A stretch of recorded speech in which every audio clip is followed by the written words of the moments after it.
Act 1. Scene 1, Venice, St. Mark's Place.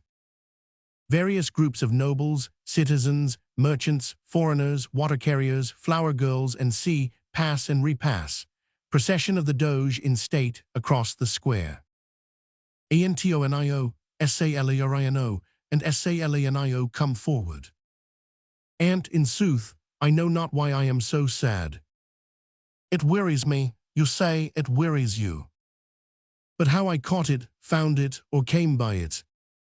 What stuff 'tis made of, whereof it is born. I am to learn. And such a want-wit sadness makes of me, that I have much ado to know myself. Sailor, your mind is tossing on the ocean. There where your argosies with portly sail, like Cygners and rich burghers on the flood, do overpeer the petty traffickers, that curtsy to them, do them reverence, as they fly by them with their woven wings.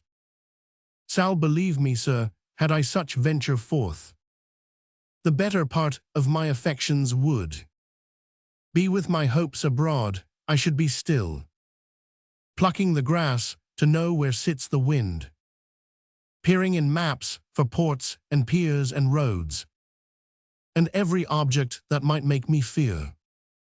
Misfortune to my ventures, out of doubt, would make me sad. Sailor, my wind, cooling my broth, would blow me to an ague when I thought what harm a wind too great might do at sea. I should not see the sandy hourglass run, but I should think of shallows and of flats, and see my wealthy Andrew docked in sand, veiling her high top lower than her ribs, to kiss her burial.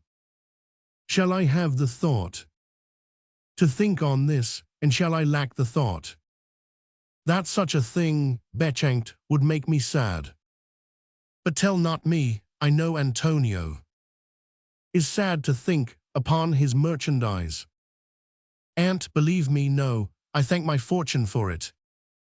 My ventures are not in one bottom trusted, nor to one place, nor is my whole estate upon the fortune of this present year. Therefore my merchandise makes me not sad. Sailor, why then, you are in love. And fie. Sailor, not in love neither, then let us say you are sad, because you are not merry, and 'twere as easy for you to laugh and leap, and say you are merry, because you are not sad. Sal, here comes Bassanio, your most noble kinsman. Gratiano and Lorenzo, fare you well. We leave you now with better company. Sailor, I would have stayed till I had made you merry, if worthier friends had not prevented me. Aunt, your worth is very dear in my regard. I take it your own business calls on you, and you embrace the occasion to depart.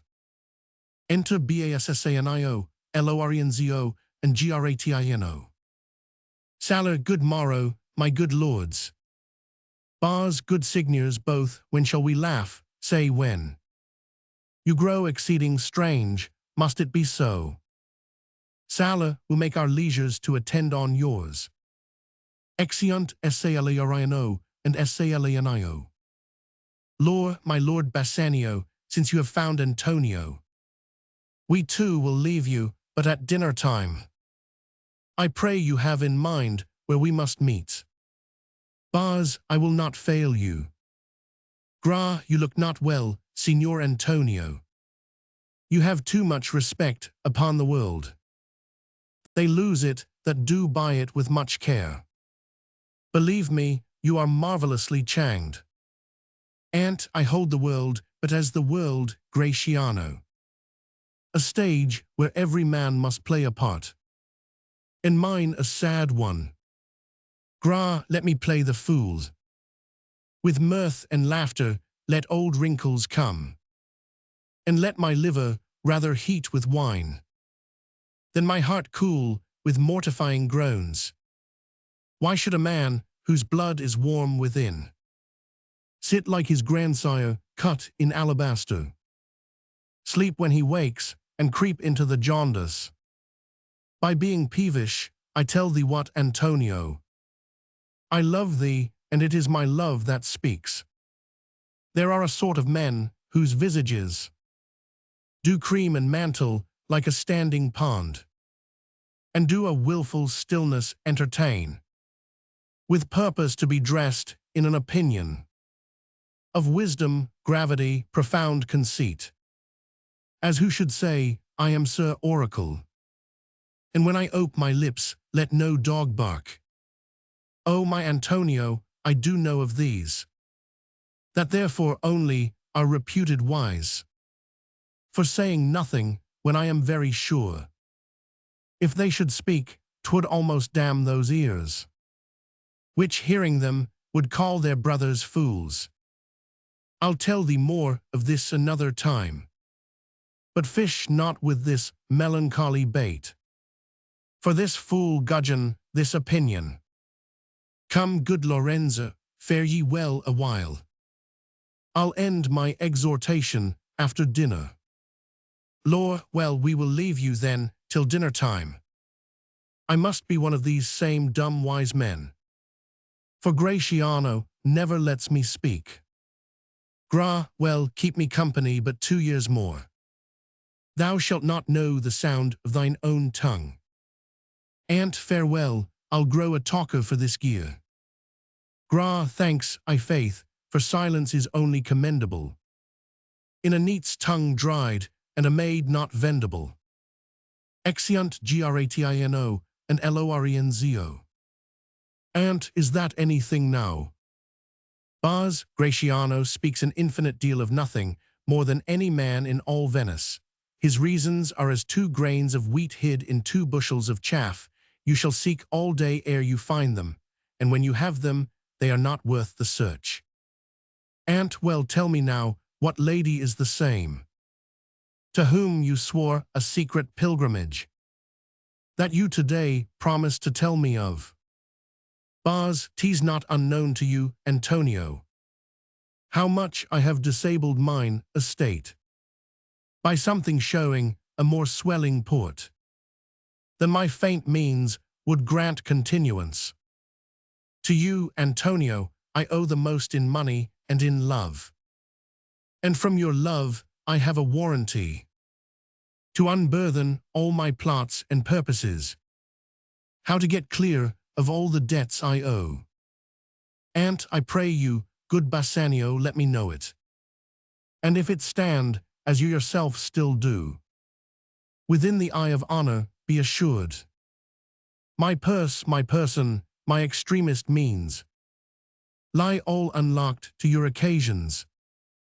Baz, in my school days, when I had lost 1 shaft, I shot his fellow of the self-same flight, the self-same way, with more advised watch, to find the other forth, and by adventuring both, I oft found both. I urge this childhood proof, because what follows is pure innocence. I owe you much, and like a wasteful youth, that which I owe is lost, but if you please to shoot another arrow that self-way, which you did shoot the first, I do not doubt, as I will watch the aim, or to find both, or bring your latter hazard back again, and thankfully rest debtor for the first. Aunt, you know me well, and herein spend but time to wind about my love with circumstance. Then do but say to me what I should do, that in your knowledge may by me be done. And I am pressed unto it, therefore speak. Baz, in Belmont is a lady richly left, and she is fair, and fairer than that word, of wondrous virtues, sometimes from her eyes I did receive fair speechless messages. Her name is Portia, nothing undervalued, to Cato's daughter, Brutus Portia. Nor is the wide world ignorant of her worth, for the 4 winds blow in from every coast. Renowned suitors. O my Antonio, had I but the means to hold a rival place with one of them. I have a mind presages me such thrift, that I should questionless be fortunate. And thou know'st that all my fortunes are at sea. Neither have I money nor commodity to raise a present sum, therefore go forth. Try what my credit can in Venice do. That shall be racked even to the uttermost, to furnish thee to Belmont, to fair Portia. Go presently inquire, and so will I. Where money is, and I no question make, to have it of my trust, or for my sake. Exeunt. This procession is copied from a print in the British Museum by Jos Aman, who died in 1591. Argosies, a name given, in our author's time, to ships of great burthen.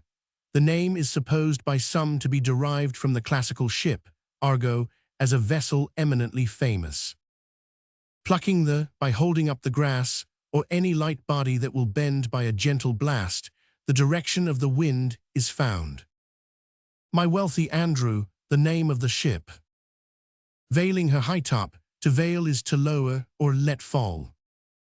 Let me play the fool, alluding to the common comparison of human life to a stage play, so that he desires his may be the fool's or buffoon's part, which was a constant character in the old farces, from whence came the phrase, to play the fool, Warburton.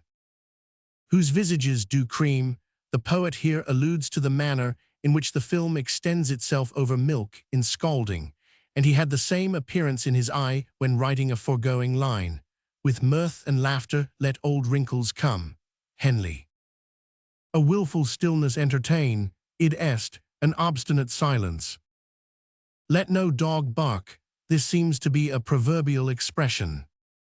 'Twould almost damn those ears. The author's meaning is this, that some people are thought wise whilst they keep silence, who, when they open their mouths, are such stupid praters that the hearers cannot help calling them fools, and so incur the judgment denounced in the Gospel. Theobald. I'll end my exhortation after dinner.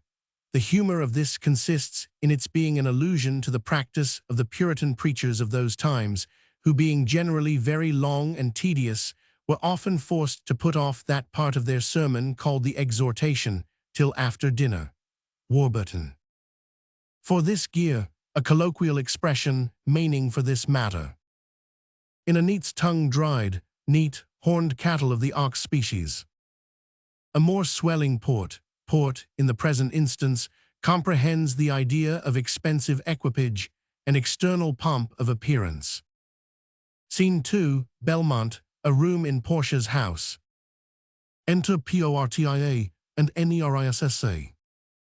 Poor, by my troth, Nerissa, my little body is aweary of this great world.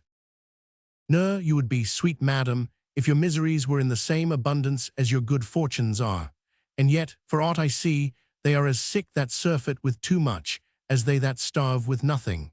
It is no small happiness, therefore, to be seated in the mean. Superfluity comes sooner by white hairs. Poor good sentences, and well pronounced. They would be better, if well followed. Poor, if to do were as easy as to know what were good to do, chapels had been churches, and poor men's cottages princes' palaces.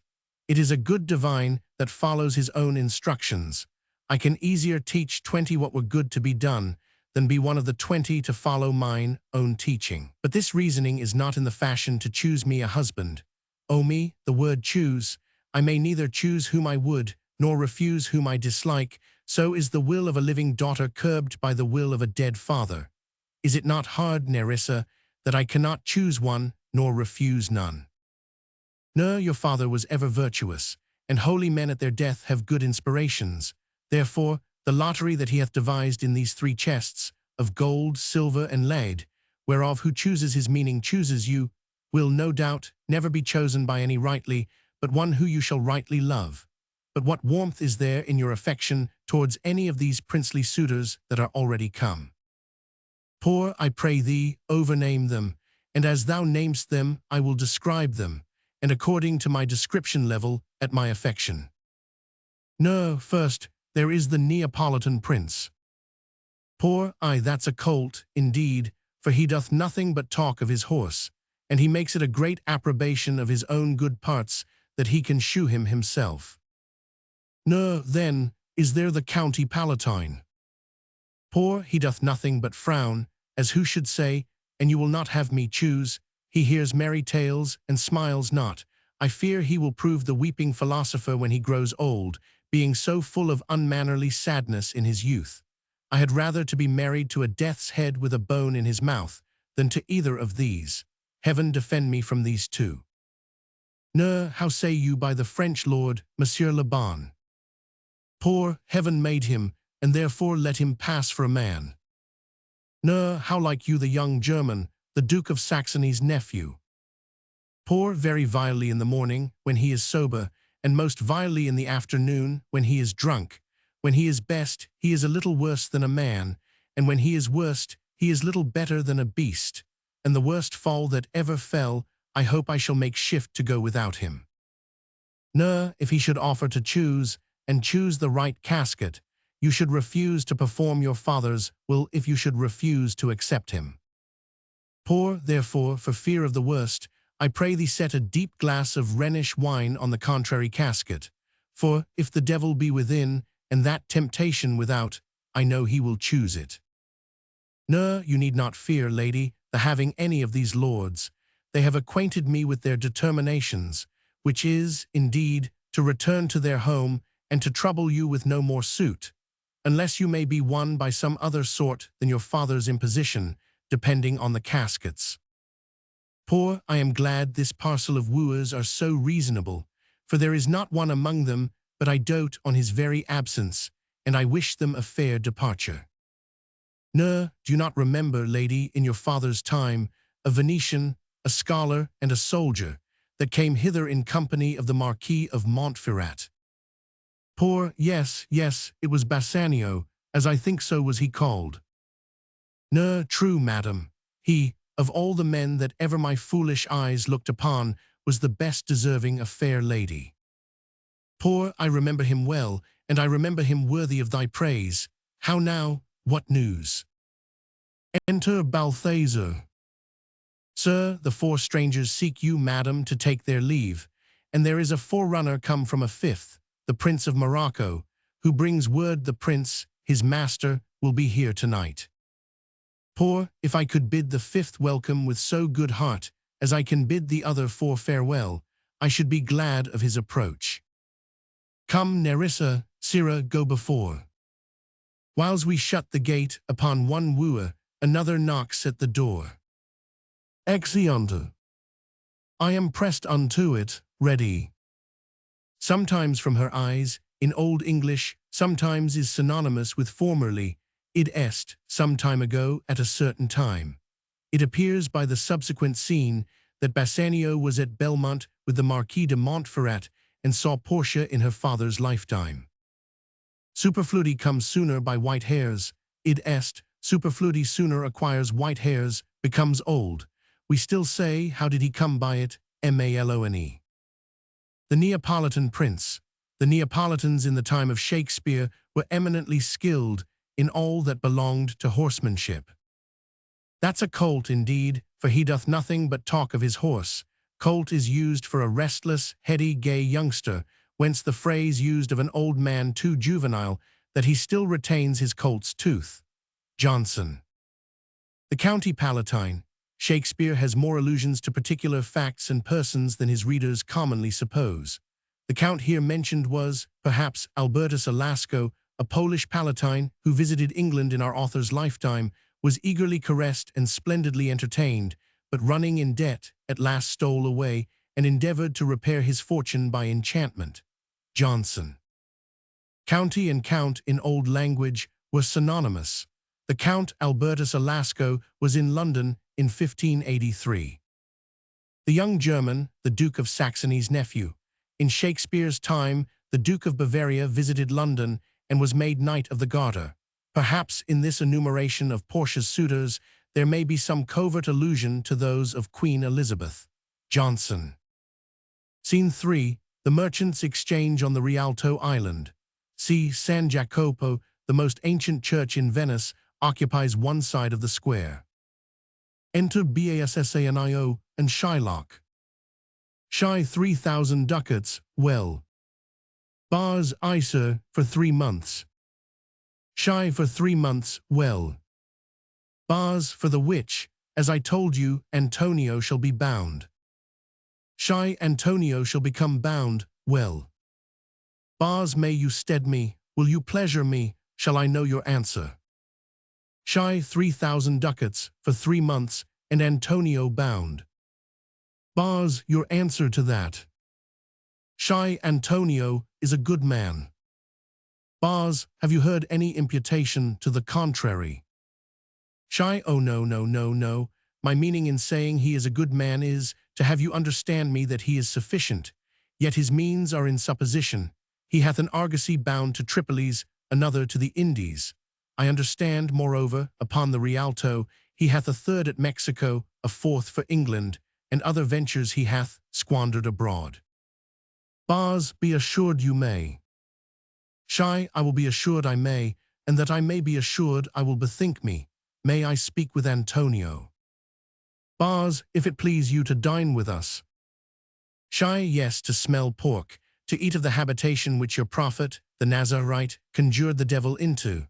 I will buy with you, sell with you, talk with you, walk with you, and so following, but I will not eat with you, drink with you, nor pray with you. What news on the Rialto? Who is he comes here? Bars, this is Signor Antonio. Exit Bassanio. Shy aside, how like a fawning publican he looks. I hate him, for he is a Christian. But more for that, in low simplicity. He lends out money gratis, and brings down the rate of usance here with us in Venice. If I can catch him once upon the hip, I will feed fat the ancient grudge I bear him. He hates our sacred nation, and he rails, even there where merchants most do congregate, on me, my bargains, and my well-won thrift, which he calls interest. Cursed be my tribe. If I forgive him. Re-enter Bassanio with Antonio. Bars, Shylock, do you hear? Shy, I am debating of my present store, and by the near guess of my memory, I cannot instantly raise up the gross of full 3,000 ducats. What of that? Tubal, a wealthy Hebrew of my tribe, will furnish me, but soft, how many months? Do you desire, rest you fair, good Signia? To Antonio. Your worship was the last man in our mouths. And Shylock, albeit, I neither lend nor borrow, by taking, nor by giving of excess. Yet to supply the ripe wants of my friend, I'll break a custom, is he yet possessed? How much you would? Shy, 3,000 ducats. And for 3 months. Shy, I had forgot, 3 months, you told me so. Well then, your bond, and let me see, but hear you. Methought you said, you neither lend nor borrow. Upon advantage. And I do never use it. Shy, when Jacob grazed his uncle Laban's sheep. This Jacob from our holy Abraham was, as his wise mother wrought in his behalf. The third possessor, he was the third. And what of him, did he take interest? Shy, no, not take interest, not as you would say. Directly interest, mark what Jacob did.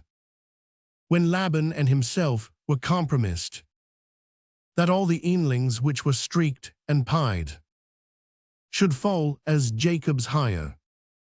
The skillful shepherd peeled me certain wands, and in the doing of the deed of kind, he stuck them up before the fulsome ewes, who then conceiving, did in eaning time fall party-colored lambs, and those were Jacob's.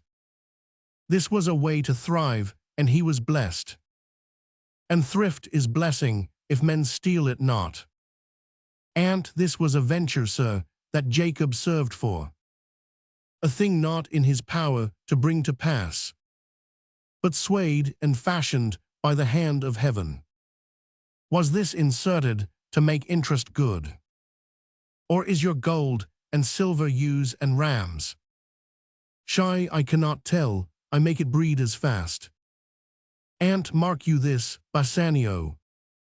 The devil can cite scripture for his purpose. An evil soul, producing holy witness, is like a villain with a smiling cheek. A goodly apple rotten at the heart. Oh, what a goodly outside falsehood hath. Shy 3,000 ducats, 'tis a good round sum. 3 months from 12, then let me see the rate. And, well, Shylock, shall we be beholden to you? Shy Signor Antonio, many a time and oft. In the Rialto, you have rated me. About my moneys and my usances. Still have I borne it with a patient shrug. For sufferance is the badge of all our tribe. You call me misbeliever, cutthroat dog, and spet upon my Jewish gabardine, and all for use of that which is mine own. Well then, it now appears you need my help. Go to then, you come to me, and you say, Shylock, we would have moneys, you say so. You that did void your room upon my beard, and foot me as you spurn a stranger cur. Over your threshold, moneys is your suit. What should I say to you, should I not say? Hath a dog money, is it possible? A cur can lend 3,000 ducats, or shall I bend low and in a bondman's key, with bated breath and whispering humbleness, say this? Fair sir, you spat on me on Wednesday last. You spurned me such a day, another time. You called me dog, and for these courtesies, I'll lend you thus much moneys. And I am as like to call thee so again, to spat on thee again, to spurn thee too. If thou wilt lend this money, lend it not. As to thy friends, for when did friendship take a breed of barren metal of his friend? But lend it rather to thine enemy, who, if he break, thou mayst he with better face exact the penalties. Shy, why look you how you storm? I would be friends with you, and have your love. Forget the shames that you have stained me with. Supply your present wants, and take no doit of usance for my moneys, and you'll not hear me. This is kind I offer, and this were kindness. Shy, this kindness will I show. Go with me to a notary, seal me there your single bond, and in a merry sport, if you repay me not on such a day, in such a place, such sum or sums as are expressed in the condition, let the forfeit be nominated for an equal pound of your fair flesh to be cut off and taken. In what part of your body pleaseth me, and content in faith I'll seal to such a bond, and say there is much kindness in the Jew. Bars, you shall not seal to such a bond for me. I'll rather dwell in my necessity. And why fear not man, I will not forfeit it. Within these 2 months, that's a month before this bond expires, I do expect return of thrice 3 times the value of this bond. Shy, O Father Abraham, what these Christians are, whose own hard dealings teaches them suspect the thoughts of others, pray you tell me this. If he should break his day, what should I gain by the exaction of the forfeiture? A pound of man's flesh taken from a man is not so estimable, profitable neither. As flesh of muttons, beefs, or goats, I say. To buy his favor, I extend this friendship. If he will take it so, if not, adieu. And for my love, I pray you wrong me not. And, yes, Shylock, I will seal unto this bond. Shy, then meet me forthwith at the notary's. Give him direction for this merry bond. And I will go and purse the ducats straight. See to my house, left in the fearful guard of an unthrifty knave, and presently I will be with you. Exit. And hie thee, gentle Jew. This Hebrew will turn Christian, he grows kind. Bars, I like not fair terms. And come on, in this there can be no dismay. My ships come home a month before the day. Exeunt. Squandered abroad, scattered. To eat of the habitation which your prophet, the Nazarite, conjured the devil into, see 8th, see St. Matthew. Catch him once upon the hip. Dr. Johnson says the expression is taken from the practice of wrestling. Ripe wants of my friend, wants come to the height, wants that can have no longer delay. Is he yet possessed, id est, acquainted, informed? Eanlings, lambs just dropped. Certain wands, a wand in Shakespeare's time was the usual term for what we now call a switch, malone. Deed of kind, id est, of nature. The fulsome use, lascivious, rank, obscene use. Foul to let foul. And those were Jacob's, see Genesis. The devil can cite scripture for his purpose, see St. Matthew. Oh, what a goodly outside falsehood hath, falsehood, which, as truth means honesty, is taken here for treachery and knavery, does not stand for falsehood in general, but for the dishonesty now operating. Johnson. And my usances, usance in our author's time signified interest of money. A breed of barren metal of his friend, a breed, that is, interest money bred from the principal. The epithet barren implies that money is a barren thing and cannot, like corn and cattle, multiply itself.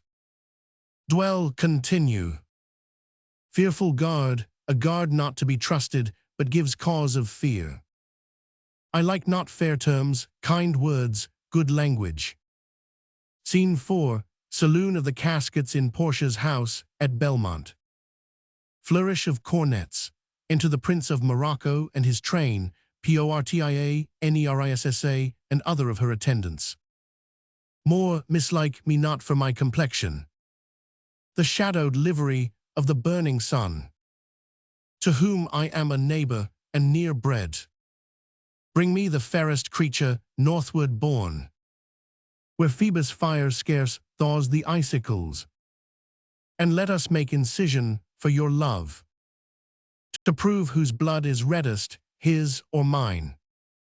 By love I swear I would not change this hue, except to steal your thoughts, my gentle queen. I'll try my fortune, e'en though I may, blind fortune leading me, miss that which one unworthier may attain, and die with grieving. Poor, you must take your chance, and either not attempt to choose at all, or swear before you choose, if you choose wrong, never to speak to lady afterward. In way of marriage, therefore be advised. More nor will not, come, bring me unto my chance. How shall I know, if I do choose the right? Poor, the one of them contains my picture, prince. If you choose that, then I am yours withal. More some god direct my judgment, let me see. The first, of gold, who this inscription bears. Who chooseth me shall gain what many men desire. The second, silver, which this promise carries. Who chooseth me shall get as much as he deserves. The third, dull lead, with warning all is blunt. Who chooseth me must give, and hazard all he hath.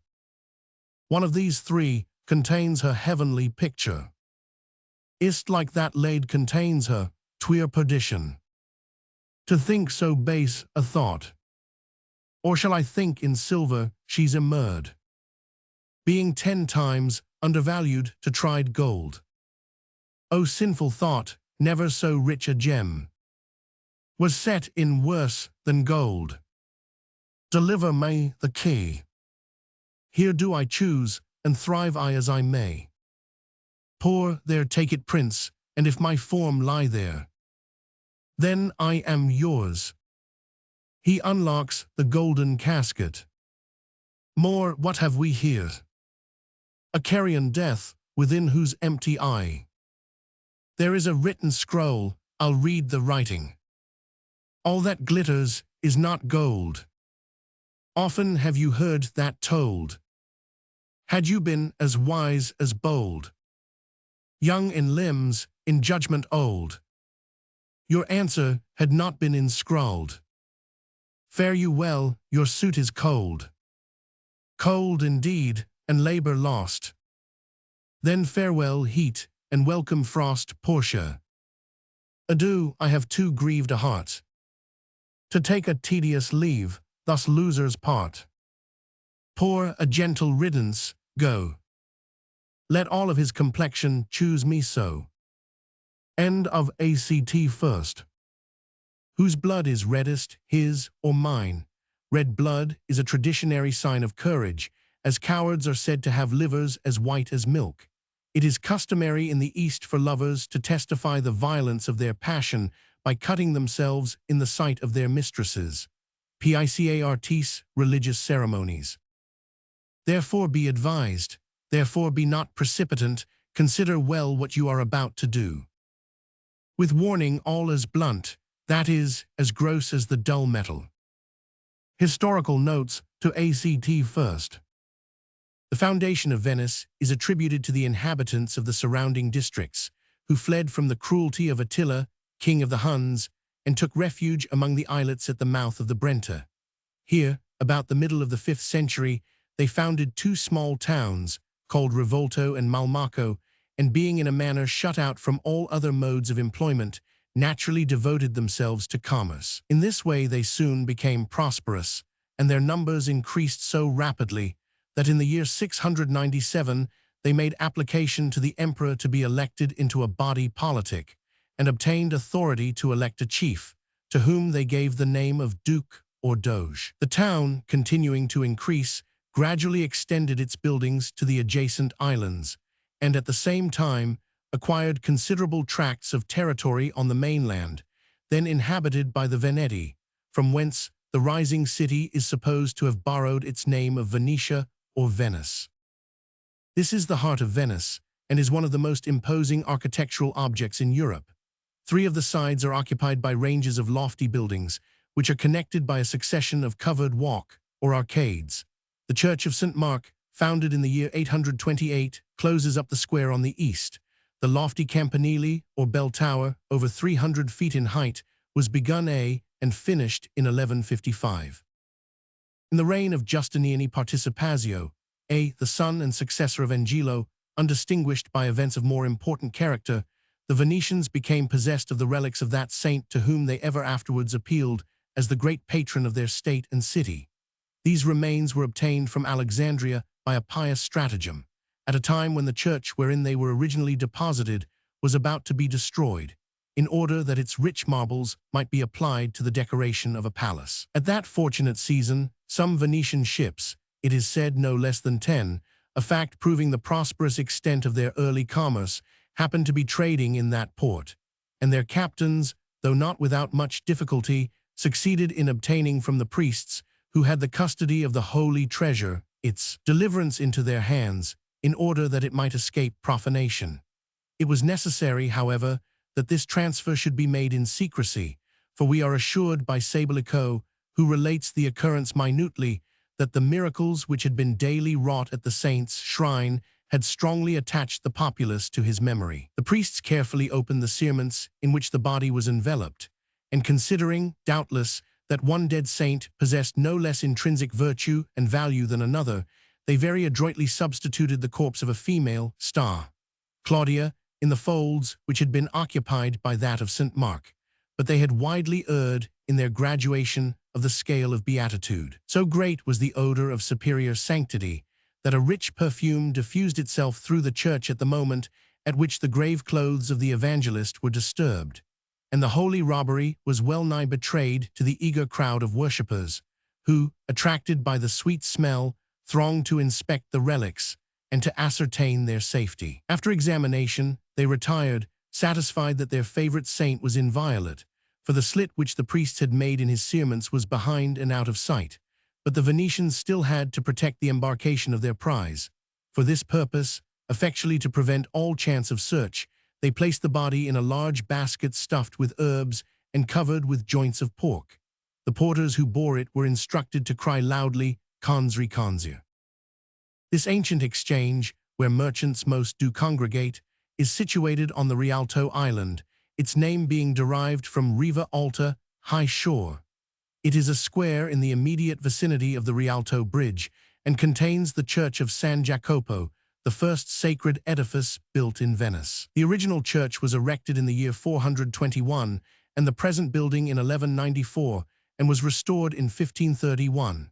This island, being the largest and most elevated, became the first inhabited and is, therefore, the most ancient part of Venice. The exchange was held under the arcades, facing the church, and was daily crowded with those connected with trade and commerce. It is now occupied as a vegetable market.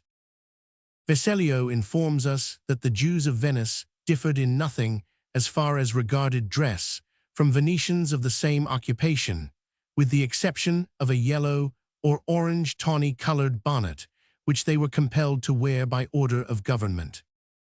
The women were distinguished from the Christian ladies by wearing yellow veils.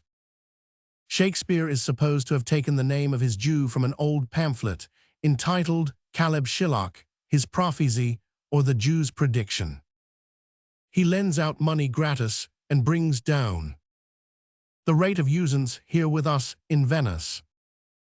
About the time that Shakespeare lived, Venice had commercial dealings with all the civilized nations of the world, and Cyprus, Candia, and the Mora were subject to her government. Merchants from all countries congregated in Venice and received every possible encouragement from the authorities. The Jews, under the sanction of government, were the money lenders and were, consequently, much disliked, as well as feared, by their mercantile creditors. They indulged in usury to an enormous extent and were immensely rich. Act 2. Scene 1, Venice, exterior of Shylock's house. Enter Launclot, Gobbo. Lo, certainly my conscience will serve me to run from this Jew my master. The fiend is at mine elbow and tempts me, saying to me, Gobbo, Launcelot Gobbo, good Launcelot, or good Gobbo, or good Launcelot Gobbo, use your legs, take the start, run away. My conscience says, no, take heed, honest Launcelot, take heed, honest Gobbo, or as aforesaid, honest Launcelot Gobbo, do not run, scorn running with thy heels. Well, the most courageous fiend bids me pack. Via, says the fiend, away, says the fiend, for the heavens, rouse up a brave mind, says the fiend, and run. Well, my conscience, hanging about the neck of my heart, says very wisely to me, my honest friend Launcelot, being an honest man's son, or rather an honest woman's son. For indeed my father did something smack, something grow to, he had a kind of taste. Well, my conscience says, Launcelot, budge not, budge, says the fiend, budge not, says my conscience. Conscience, say I, you counsel well, fiend, say I, you counsel well. To be ruled by my conscience I should stay with the Jew, my master, who, heaven bless the mark, is a kind of devil, and to run away from the Jew I should be ruled by the fiend, who, saving your reverence, is the devil himself. Certainly, the Jew is the very devil incarnation, and in my conscience is a kind of hard conscience, to offer to counsel me to stay with the Jew. The fiend gives the more friendly counsel. I will run, fiend, my heels are at your commandment, I will run. As he is going out, in haste, enter old Gobbo, with a basket. Gob, master, young man, you, I pray you, which is the way to master Jews? Low aside, O heavens, this is my true begotten father, who being more than sand blind, high gravel blind. Gob, master young gentleman, I pray you which is the way to master Jews? Lao turn upon your right hand at the next turning, but at the next turning of all, on your left. Mary, at the very next turning, turn of no hand, but turn down indirectly to the Jew's house. Gob, 'twill be a hard way to hit. Can you tell me whether one Launcelot that dwells with him, dwell with him, or no? Lao talk you of young master Launcelot, mark me now, aside, now will I raise the waters, talk you of young master Launcelot. Gob, no master, sir, but a poor man's son. His father, though I say it, is an honest exceeding poor man, and heaven be thanked, well to live. Lao, well, let his father be what he will, we talk of young master Launcelot. Gob, of Launcelot, an't please your mastership.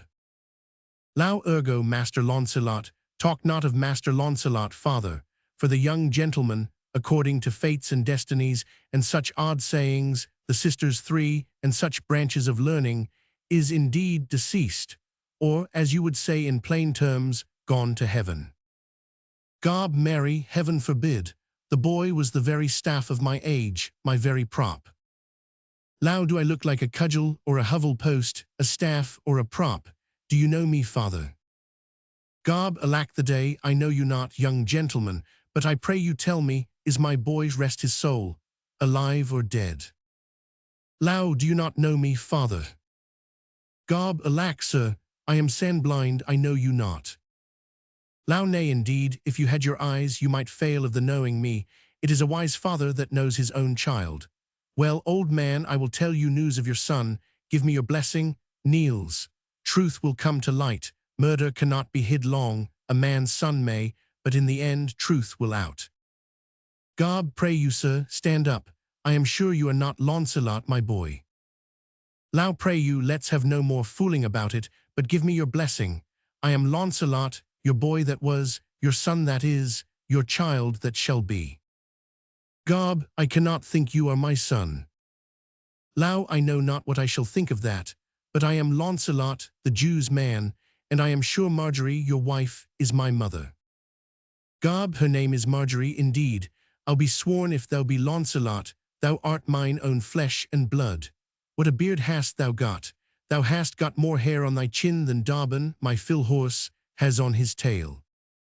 Lao, it should seem, then, that Dobbin's tail grows backward.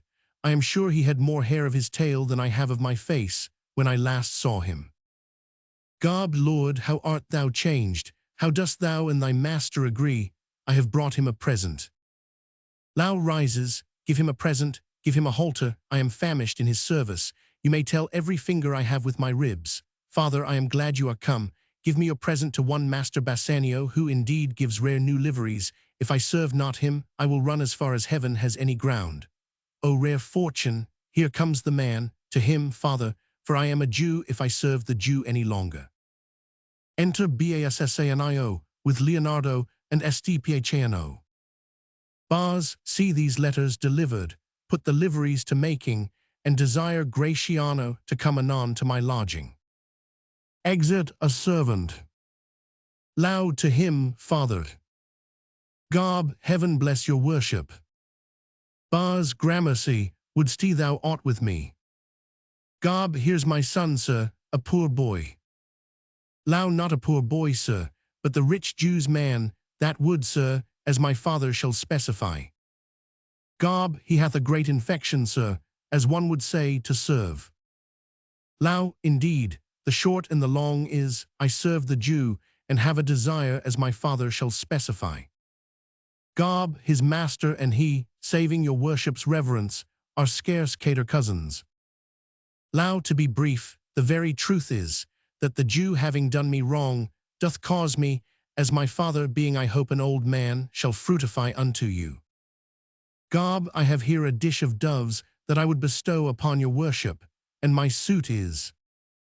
Lao, in very brief, the suit is impertinent. Bars, one speak for both, what would you? Lao, serve you, sir. Gob, that is the very defect of the matter, sir. Bars, I know thee well, thou hast obtained thy suit. Shylock, thy master, spoke with me this day, and hath preferred thee, if it be preferment, to leave a rich Jew's service, to become the follower of so poor a gentleman. Now, the old proverb is very well parted between my master, Shylock, and you, sir. You have the grace of heaven, sir, and he hath enough. Bars, thou speak'st it well. Go, father, with thy son. Take leave of thy old master, and inquire my lodging out, give him a livery to his followers, more guarded. Lao, father, in, exit old Garbo. I cannot get a service, no, I have ne'er a tongue in my head.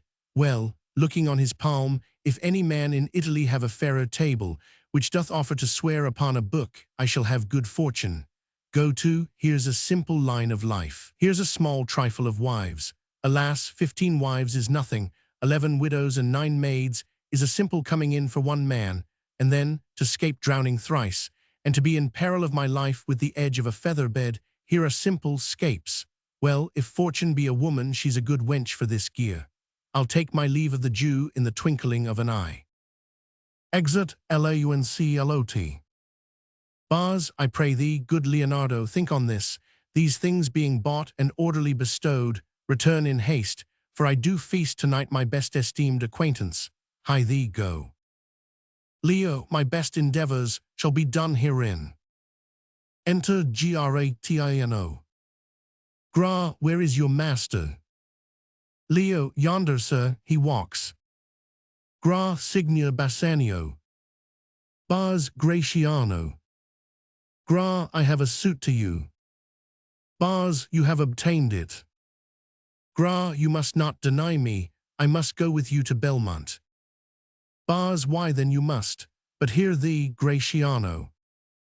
Thou art too wild, too rude, and bold of voice. Parts that become thee happily enough, and in such eyes as ours appear not faults. But where they are not known, why there they show something too liberal, to allay with some cold drops of modesty thy skipping spirit, lest through thy wild behavior I be misconstrued in the place I go to, and lose my hopes. Gra signia Bassanio, hear me. If I do not put on a sober habit, talk with respect, and swear but now and then, wear prayer books in my pocket, look demurely, nay more, while grace is saying, hood mine eyes, thus with my hat, and sigh, and say Amen. Use all the observance of civility, like one well studied in a sad ostent. To please his grandam, never trust me more. Bars, well, we shall see your bearing. Gra, nay, but I bar tonight, you shall not gauge me by what we do tonight. Bars, no, that were pity. I would entreat you rather to put on your boldest suit of mirth, for we have friends that purpose merriment, but fare you well. I have some business, Gra, and I must to Lorenzo and the rest. But we will visit you at supper time. Exeunt. Enter JESSICA and LAUNCLOT from Shylock's house. Jess, I am sorry thou wilt leave my father so. Our house is hell, and thou, a merry devil, didst rob it of some taste of tediousness. But fare thee well, there is a ducat for thee. And Launcelot, soon at supper shalt thou see. Lorenzo, who is thy new master's guest, give him this letter, do it secretly. And so farewell, I would not have my father see me and talk with thee. Lau, adieu, tears exhibit my tongue, most beautiful. Pagan, most sweet Jew, adieu, these foolish drops do somewhat drown my manly spirit, adieu. Jess, farewell, good Launcelot. Alack, what heinous sin is it in me, to be ashamed to be my father's child. But though I am a daughter to his blood, I am not to his manners, O Lorenzo. If thou keep promise, I shall end this strife. Become a Christian and thy loving wife. Enter Gratino, Lorenzo, Salarino, and Salanio. Lord, nay, we will slink away in supper time. Disguise us at my lodging and return. All in an hour's. We have not made good preparation. Salar, we have not spoke us yet of torch-bearers. Sal, 'tis vile, unless it may be quaintly ordered. And better, in my mind, not undertook. Lord, 'tis now but 4 o'clock, we have 2 hours. To furnish us. Enter Launcelot with a letter. Friend Launcelot, what's the news?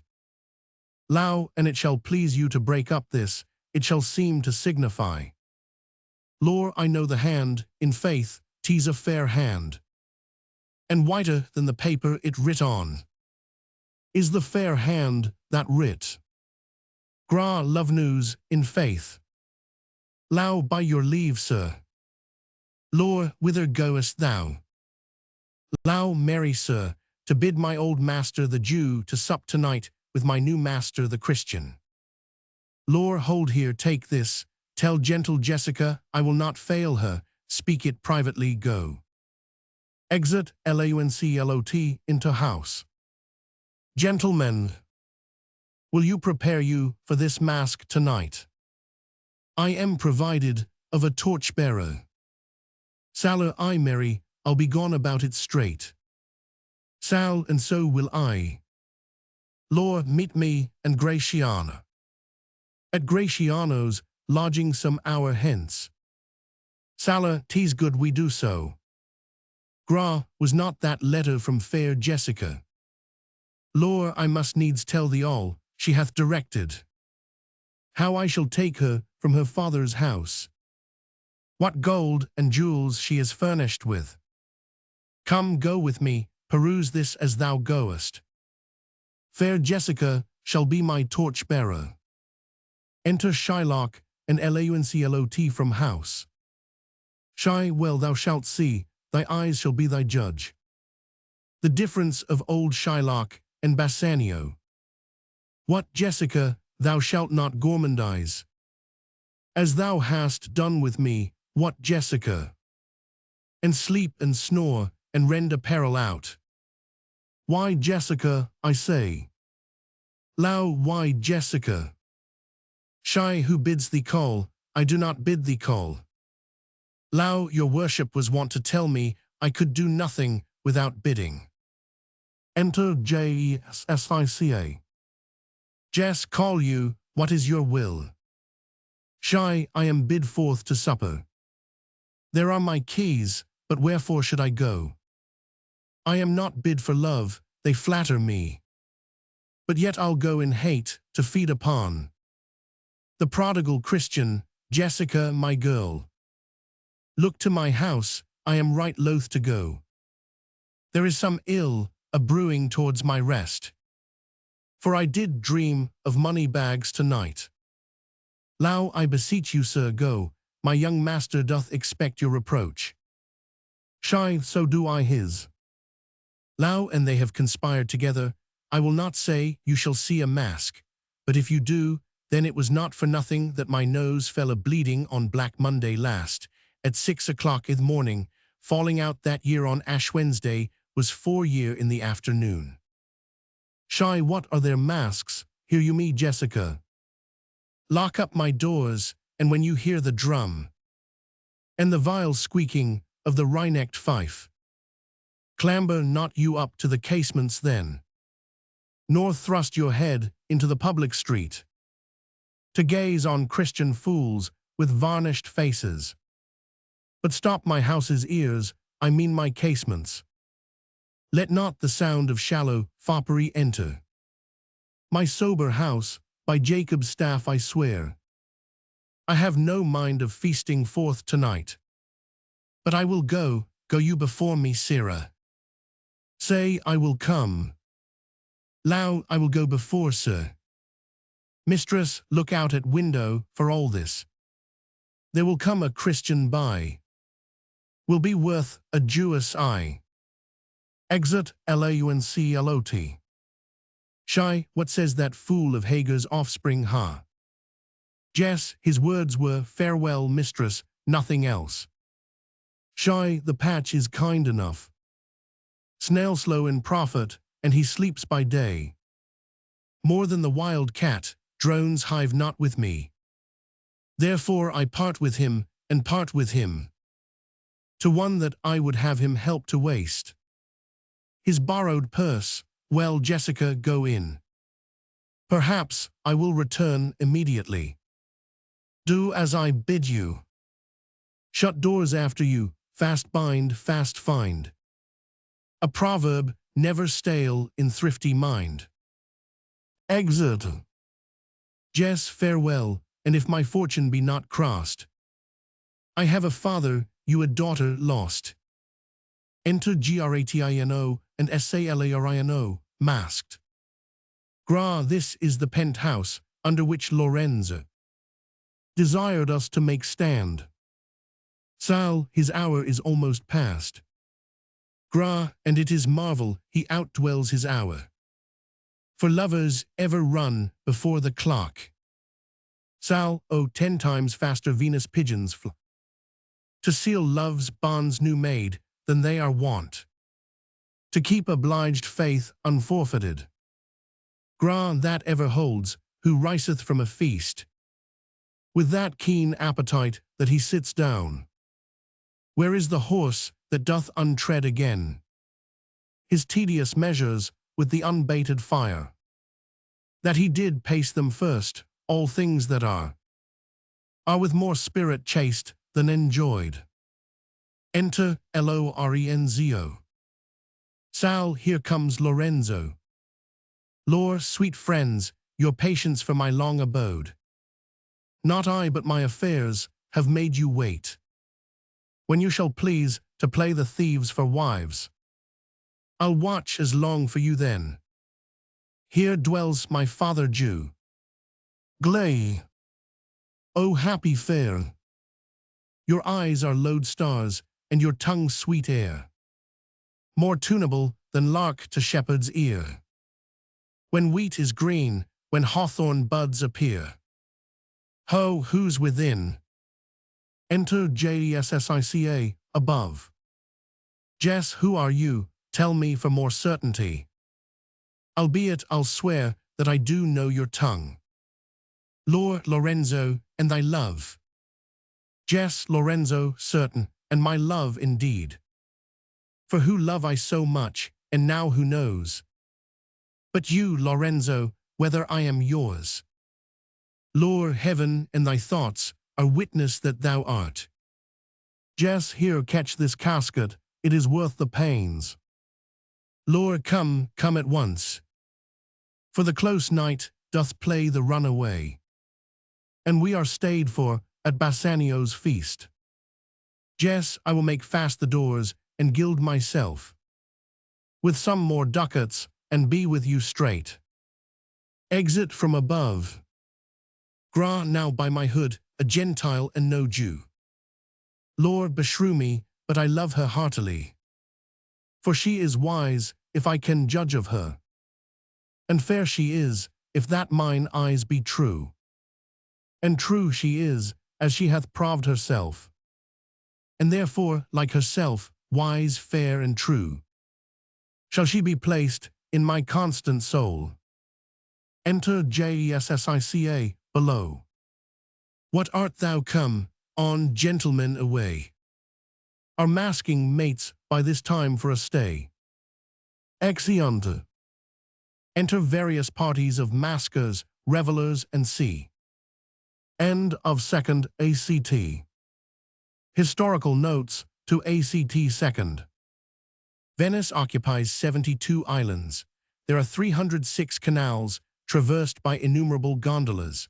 The gondolas introduced in this scene are copied from paintings of the same date as when the action of the play is supposed to occur, and are consequently rather varied in shape from those now seen in Venice. Besides the great squares of St. Mark and the adjoining Piazzetta before the Doge's Palace, The city has numerous narrow streets, or rather lanes, with small open spaces in front of the churches, or formed by the termination of several alleys leading to a bridge. It is one of these spaces that is represented in the second act.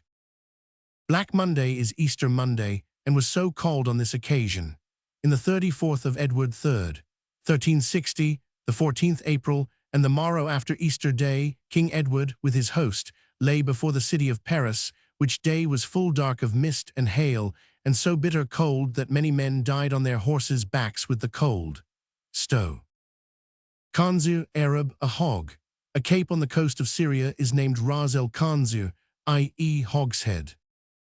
For the heavens, this expression is simply a pretty oath. It occurs in Ben Jonson and Dekker. Sandblind, high gravel blind, having an imperfect sight, as if there was sand in the eye. Gravel blind, a coinage of Launcelot's, is the exaggeration of sand blind. I will try conclusions, experiments. Turn down indirectly to the Jew's house. This perplexed direction is given to puzzle the enquirer. Now will I raise the waters, id est, make him weep. We talk of young Master Launcelot, Gabo, of Launcelot an't please your mastership, id est, plain Launcelot, and not, as you term him, Master Launcelot. Fill horse, the horse in the shafts of a cart or wagon. The term is best understood in the Midland counties. The suit is impertinent.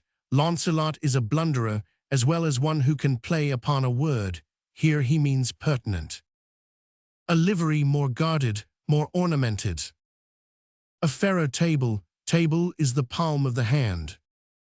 I shall have good fortune. The palm which offers to swear that the owner shall have good fortune is a fair table to be proud of. Here's a simple line of life, in allusion to the lines on the palm of his hand. In peril of my life, with the edge of a feather bed, a cant phrase to signify the danger of marrying. Something too liberal, gross or coarse. Hood mine eyes, alluding to the manner of covering a hawk's eyes. Sad ostent, grave appearance, show of staid and serious behavior. Ostent is a word very commonly used for show among the old dramatic writers. We shall see your bearing. Bearing is carriage, deportment. We have not spoke as yet of torch-bearers. Id est, we have not yet bespoken the torch-bearers.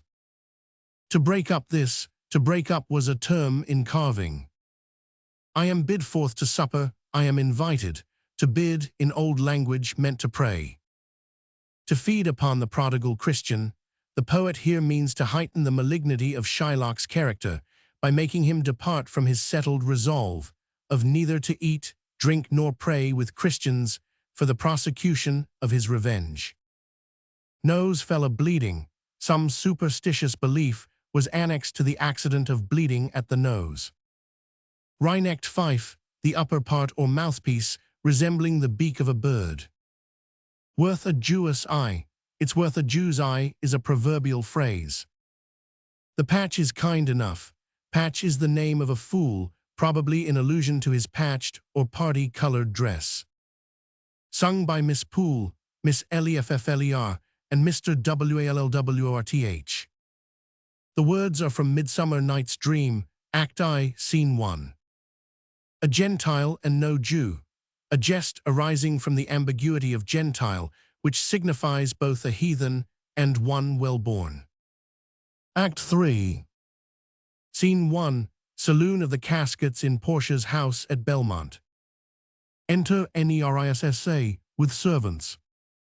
The prince of Aragon hath ta'en his oath, and comes to his election presently. Flourish of trumpets. Enter the prince of Aragon, Portia, and their trains. Poor, behold, there stand the caskets, noble prince. If you choose that, wherein I am contained, straight shall our nuptial rites be solemnized. But if you fail, without more speech, my lord, you must be gone from hence immediately. I am enjoined by oath to observe 3 things. First, never to unfold to anyone. Which casket 'twas I chose, next if I fail. Of the right casket, never in my life. To woo a maid in way of marriage, lastly. If I do fail in fortune of my choice. Immediately to leave you and be gone. Poor to these injunctions every one doth swear. That comes to hazard for my worthless self. And so have I addressed me. To my heart's hope, gold, silver, and base lead. Who chooseth me must give, and hazard all he hath. What says the golden chest? Ha, let me see. Who chooseth me shall gain what many men desire. What many men desire, that many may be meant. By the full multitude, that choose by show. Why then to thee, thou silver treasure house? Tell me once more, what title thou dost bear. Who chooseth me shall get as much as he deserves. And well said too, for who shall go about to cozen fortune and be honorable, without the stamp of merit? Oh, that estates, degrees, and offices were not derived corruptly, and that clear honors were purchased by the merit of the wearer. How many then should cover that stand bare? How many be commanded that command?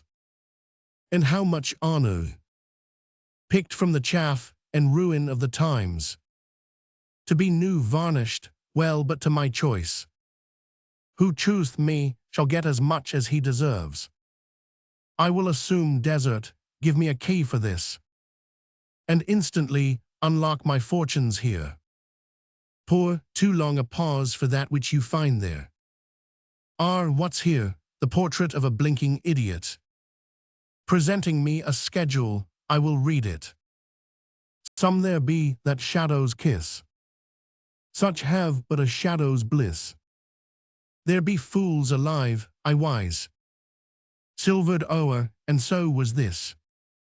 Still more fool I shall appear. By the time I linger here. With one fool's head I came to woo. But I go away with two. Sweet adieu, I'll keep my oath. Patiently to bear my wrath. Exeunt arragon, and train. Poor, thus hath the candle singed the moth. Oh, these deliberate fools, when they do choose, they have the wisdom by their wit to lose. The ancient saying is no heresy. Hanging and wiving goes by destiny. Enter Balthazar. Sir, madam, there is a lighted at your gate. A young Venetian, one that comes before, to signify the approaching of his lord, from whom he bringeth sensible regreets. To wit, besides commends and courteous breath, gifts of rich value, yet I have not seen so likely an ambassador of love. Poor no more, I pray thee. Come, come, Nerissa, for I long to see quick Cupid's post that comes so mannerly. Bassanio, Lord Love, if thy will it be. Exeunt. So have I addressed me. To address is to prepare. Id est, I have prepared myself by the same ceremonies. That many may be meant, many modes of speech were familiar in Shakespeare's age that are now no longer used. May be meant, id est, meaning by that and see. The fool multitude, the foolish multitude. I wise, I know. Scene 2, Rialto Bridge and Grand Canal. Enter Saliorino and Salianio. Sailor, why man, I saw Bassanio under sail. With him is Gratiano gone along. And in their ship, I am sure, Lorenzo is not. Sal, the villain Jew with outcries raised the Duke, who went with him to search Bassanio's ship. Sailor, he came too late, the ship was under sail. But there the Duke was given to understand that in a gondola were seen together Lorenzo and his amorous Jessica. Besides, Antonio certified the Duke. They were not with Bassanio in his ship. Sal, I never heard a passion so confused, so strange, outrageous, and so variable, as the dog Jew did utter in the streets. My daughter, oh my ducats, oh my daughter. Fled with a Christian, oh my Christian ducats. Justice, the law, my ducats and my daughter. Let good Antonio look, he keep his day, or he shall pay for this. Salar merry, well remembered, I reasoned. Sal, I would she were as lying a gossip in that, as ever napped ginger, or made her neighbours believe she wept for the death of a third husband. But it is true that the good Antonio, the honest Antonio, oh, that I had a title good enough to keep his name company. Salar come, the full stop. Sal, why the end is, he hath lost a ship. Salar, I would it might prove the end of his losses. Sal, let me say amen betimes, lest the devil cross my prayer, for here he comes in the likeness of a Jew. Enter Shylock. Salar, how now, Shylock, what news among the merchants? Shy, you knew none so well as you, of my daughter's flight. Sal, that's certain. I for my part knew the tailor that made the wings she flew withal. Salar and Shylock, for his own part, knew the bird was fledged, and then it is the complexion of them all to leave the dam. Shy, she is damned for it. Sal, that's certain, if the devil may be her judge. Shy, my own flesh and blood to rebel. Salar, but tell us, do you hear whether Antonio have had any loss at sea or no?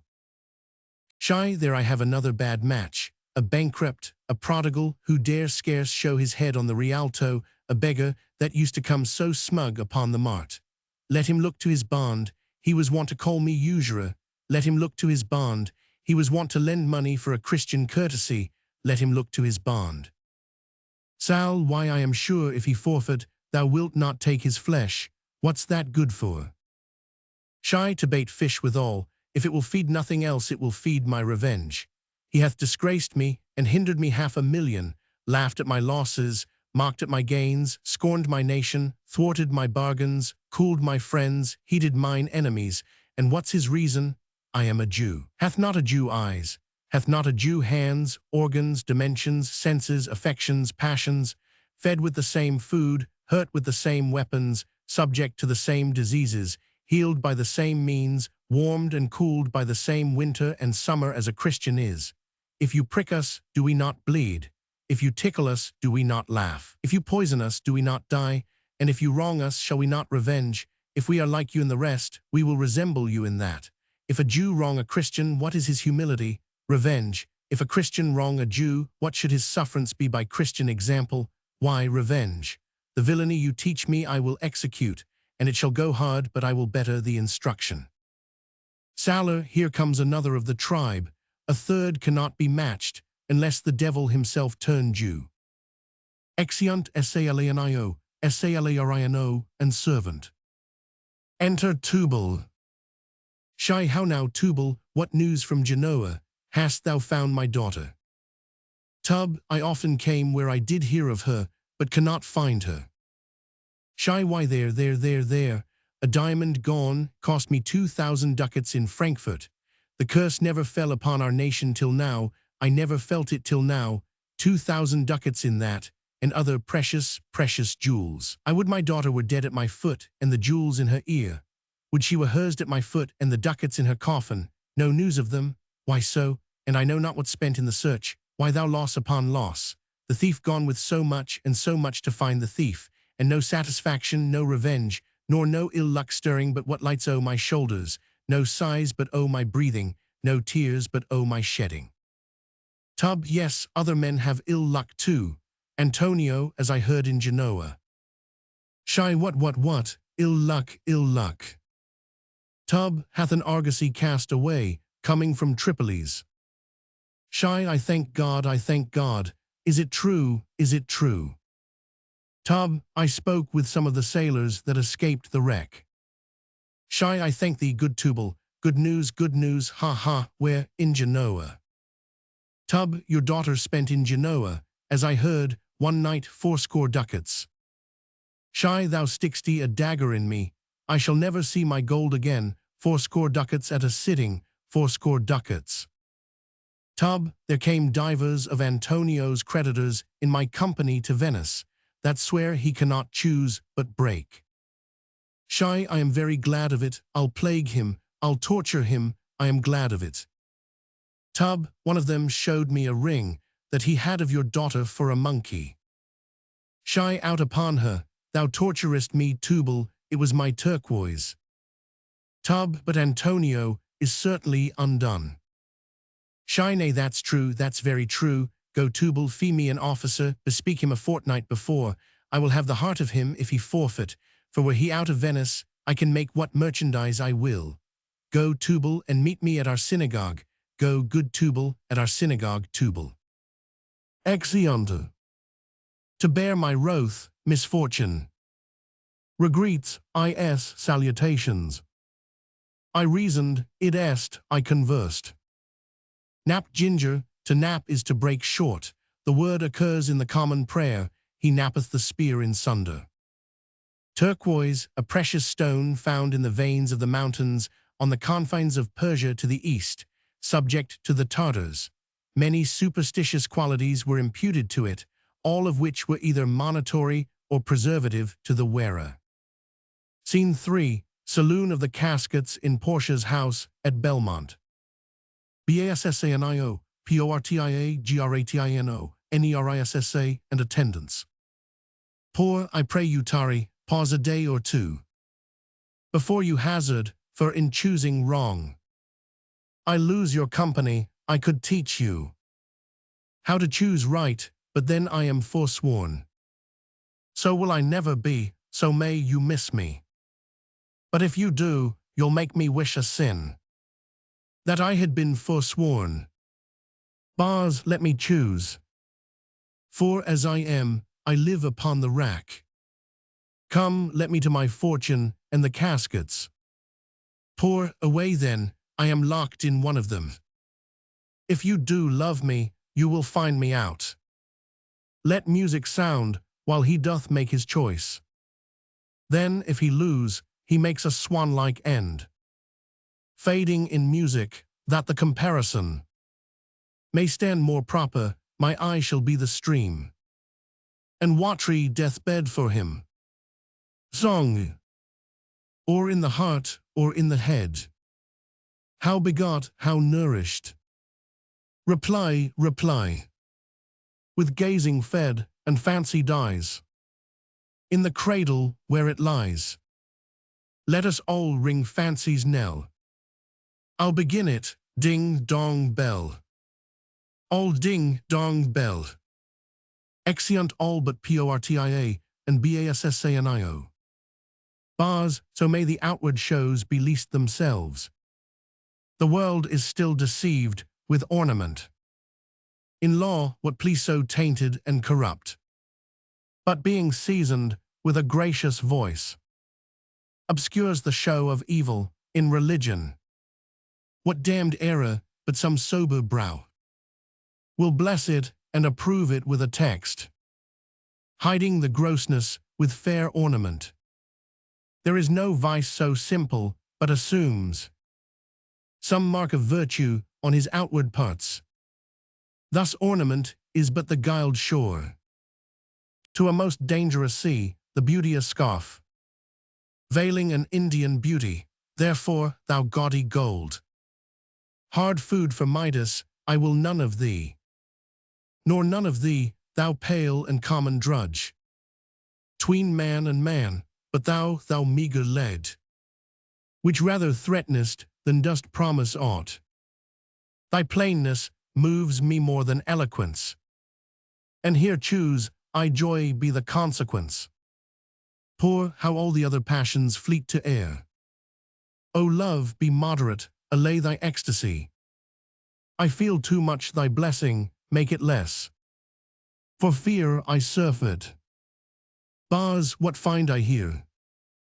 Opening the leaden casket.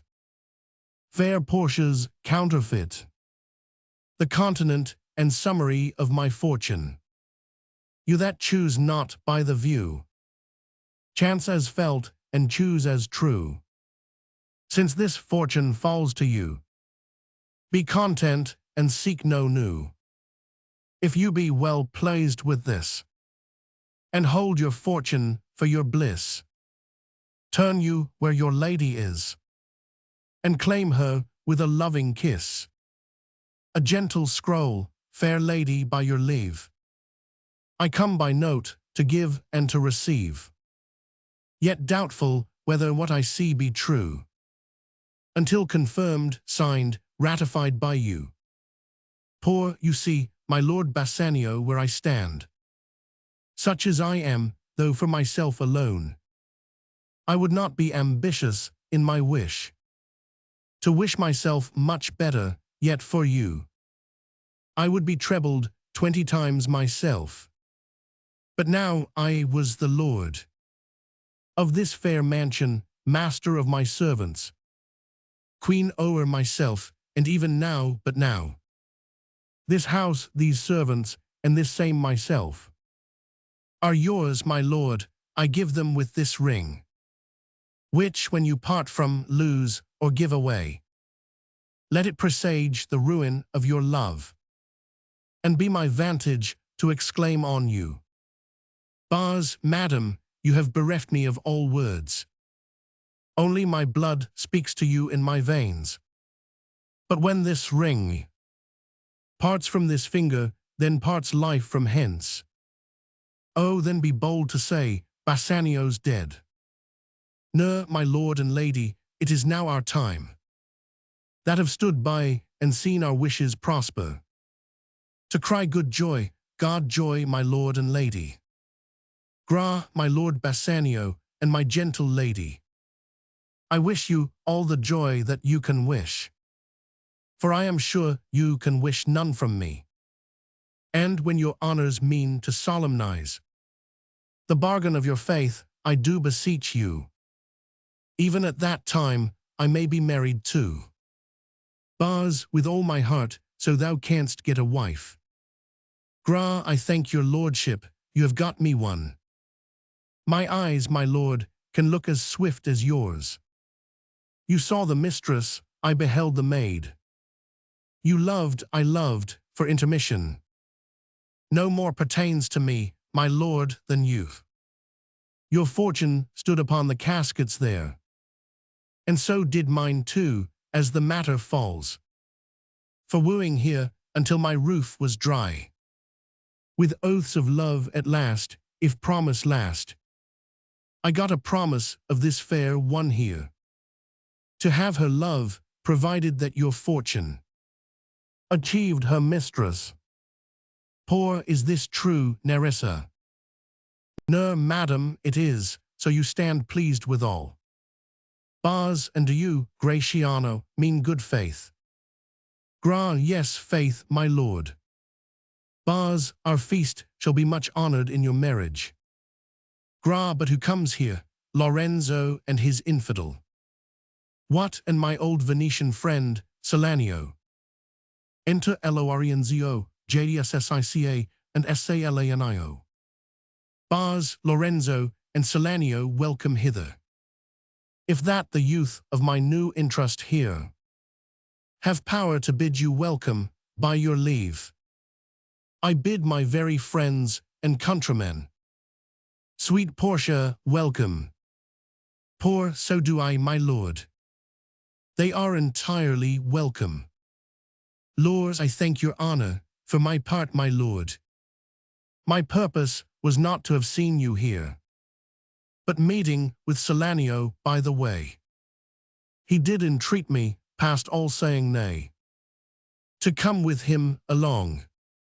Sal, I did, my lord, and I have reason for it. Signia Antonio commends him to you, gives Bassanio a letter. Bars, ere I ope this letter, I pray you tell me how my good friend doth. Sal, not sick, my lord, unless it be in mind, nor well unless in mind his letter there will show you his estate. Gra Nerissa, cheer yon stranger, bid her welcome. Your hand, Salanio, what's the news from Venice? How doth that royal merchant, good Antonio? I know he will be glad of our success. We are the Jasons, we have won the fleece. Sal, would you had won the fleece that he hath lost? Poor, there are some shrewd contents in yon same paper that steal the colour from Bassanio's cheek. Some dear friend dead, else nothing in the world could turn so much the constitution of any constant man. With leave, Bassanio, I am half yourself, and I must freely have the half of anything that this same paper brings you. Bars, O sweet Portia. Here are a few of the unpleasant words. That ever blotted paper, gentle lady. When I did first impart my love to you, I freely told you all the wealth I had ran in my veins, I was a gentleman. And then I told you true, and yet, dear lady, rating myself at nothing, you shall see how much I was a braggart when I told you my state was nothing. I should then have told you that I was worse than nothing, for indeed I have engagged myself to a dear friend, engagged my friend to his mere enemy. To feed my means, here is a letter, lady, the paper as the body of my friend, and every word in it a gaping wound, issuing life-blood. But is it true, Salanio? Have all his ventures failed, what not one hit? From Tripolis, from Mexico and England, from Lisbon, Barbary and India, and not one vessel 'scaped the dreadful touch of merchant marring rocks. Sal, not one, my lord. Besides, it should appear that if he had the present money to discharge the Jew, he would not take it, never did I know a creature that did bear the shape of man, so keen and greedy to confound a man. He plies the Duke at morning and at night, and doth impeach the freedom of the state. If they deny him justice, 20 merchants, the Duke himself and the magnificos of greatest port have all persuaded with him. But none can drive him from the envious plea of forfeiture of justice and his bond. Poor, is it your dear friend that is thus in trouble? Bars, the dearest friend to me, the kindest man, the best conditioned and unwearied spirit, in doing courtesies, and one in whom the ancient Roman honor more appears than any that draws breath in Italy.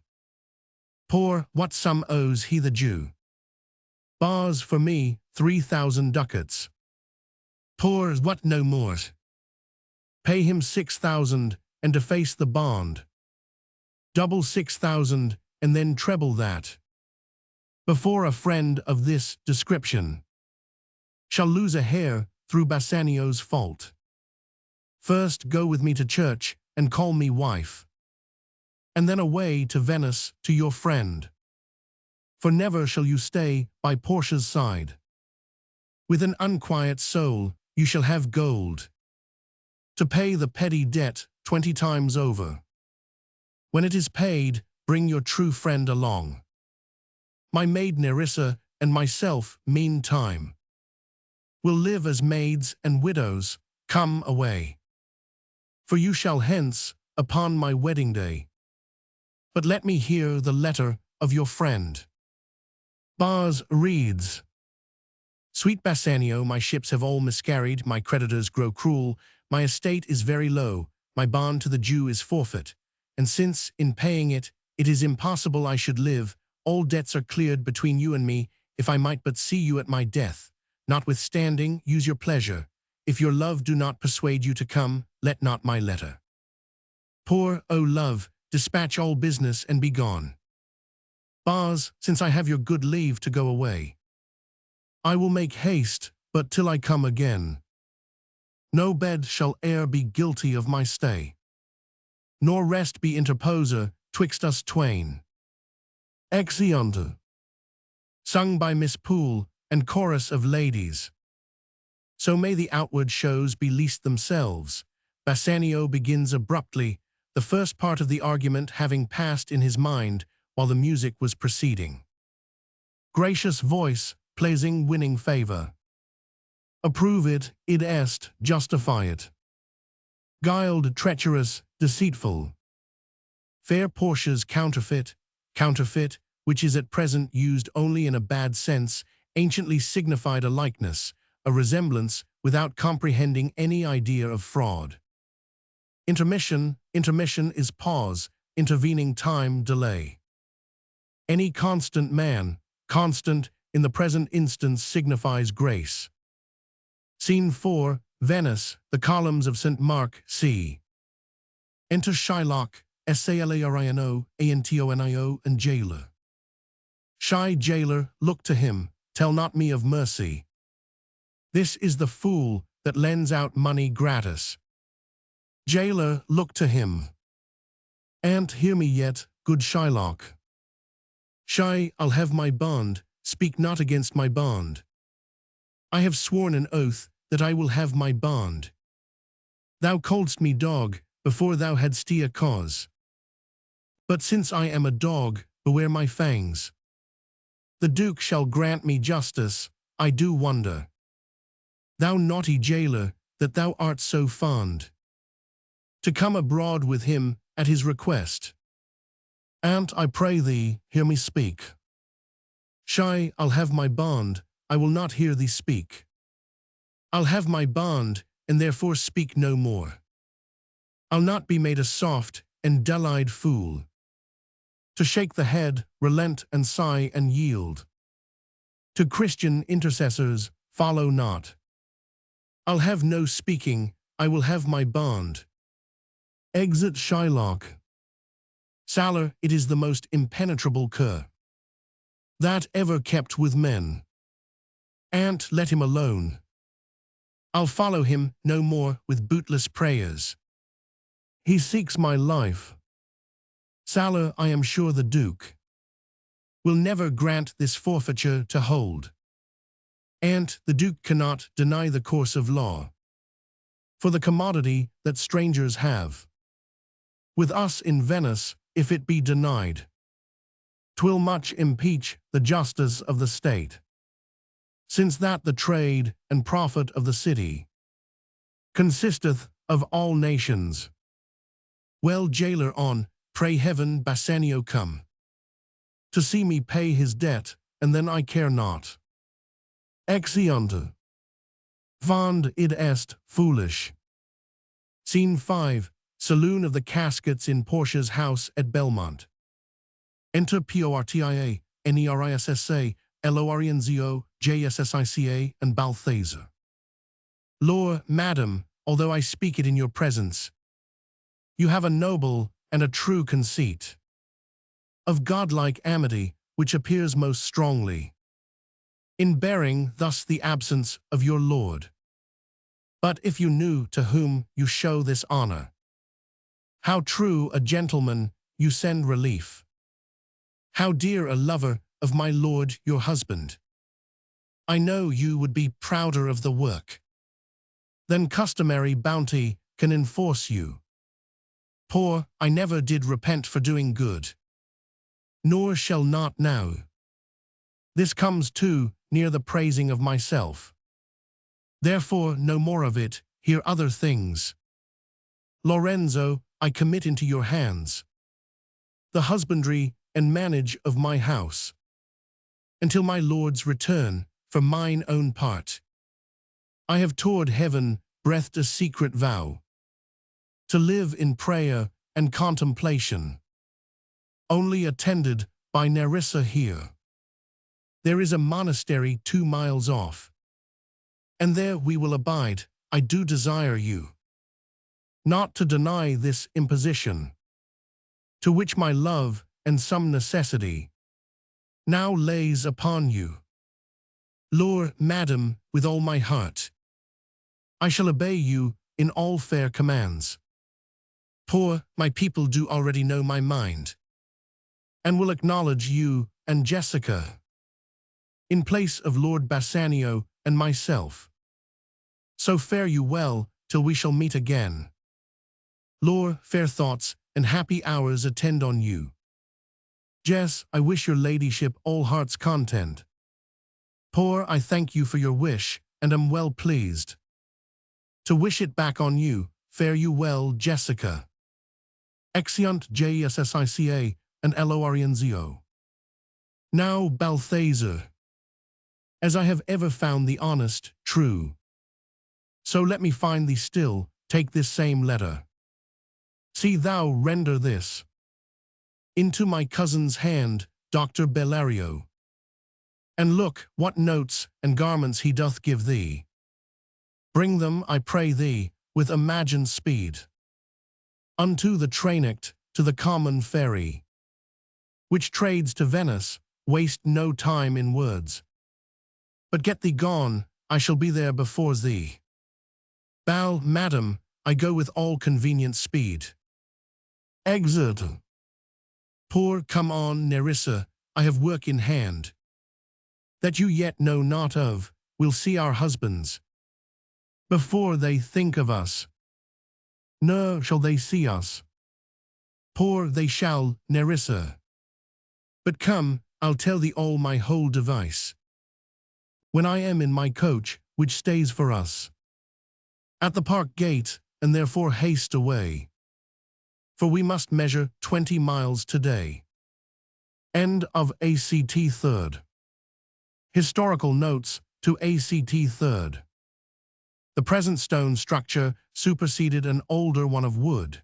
This celebrated edifice was commenced in 1588. That the swan uttered musical sounds at the approach of death was credited by Plato, Chrysippus, Aristotle, Euripides, Philostratus, Cicero, Seneca, and Martial. Pliny, Aelian, and Athenaeus among the ancients, and Sir Thomas More among the moderns, treat this opinion as a vulgar error. Luther believed in it. See his Colloquia par. 2 p. 125 edit. 1571, 8 vo. Our countryman Bartholomew Glanville thus mentions the singing of the swan, and when she shall die, and that a feather is pit in the brain, then she singeth, as Ambrose saith, de proper. Re 1, Roman 12. Monsieur Morin has written a dissertation on this subject in Vol. V. of the Mem de l'Acad, des Inscript. There are likewise some curious remarks on it in Weston's Specimens of the Conformity of the European Languages with the Oriental, p. 135, in Ceylon Miscellanea, to 298, and in Pinkerton's Recollections of Paris, Douce's Illustrations.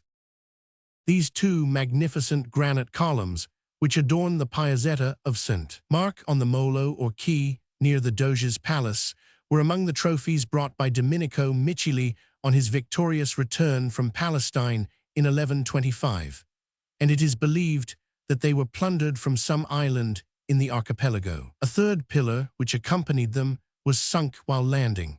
It was long before any engineer could be found sufficiently enterprising to attempt to rear them, and they were left neglected on the quay for more than 50 years. In 1180, however, Niccolo Baratiro.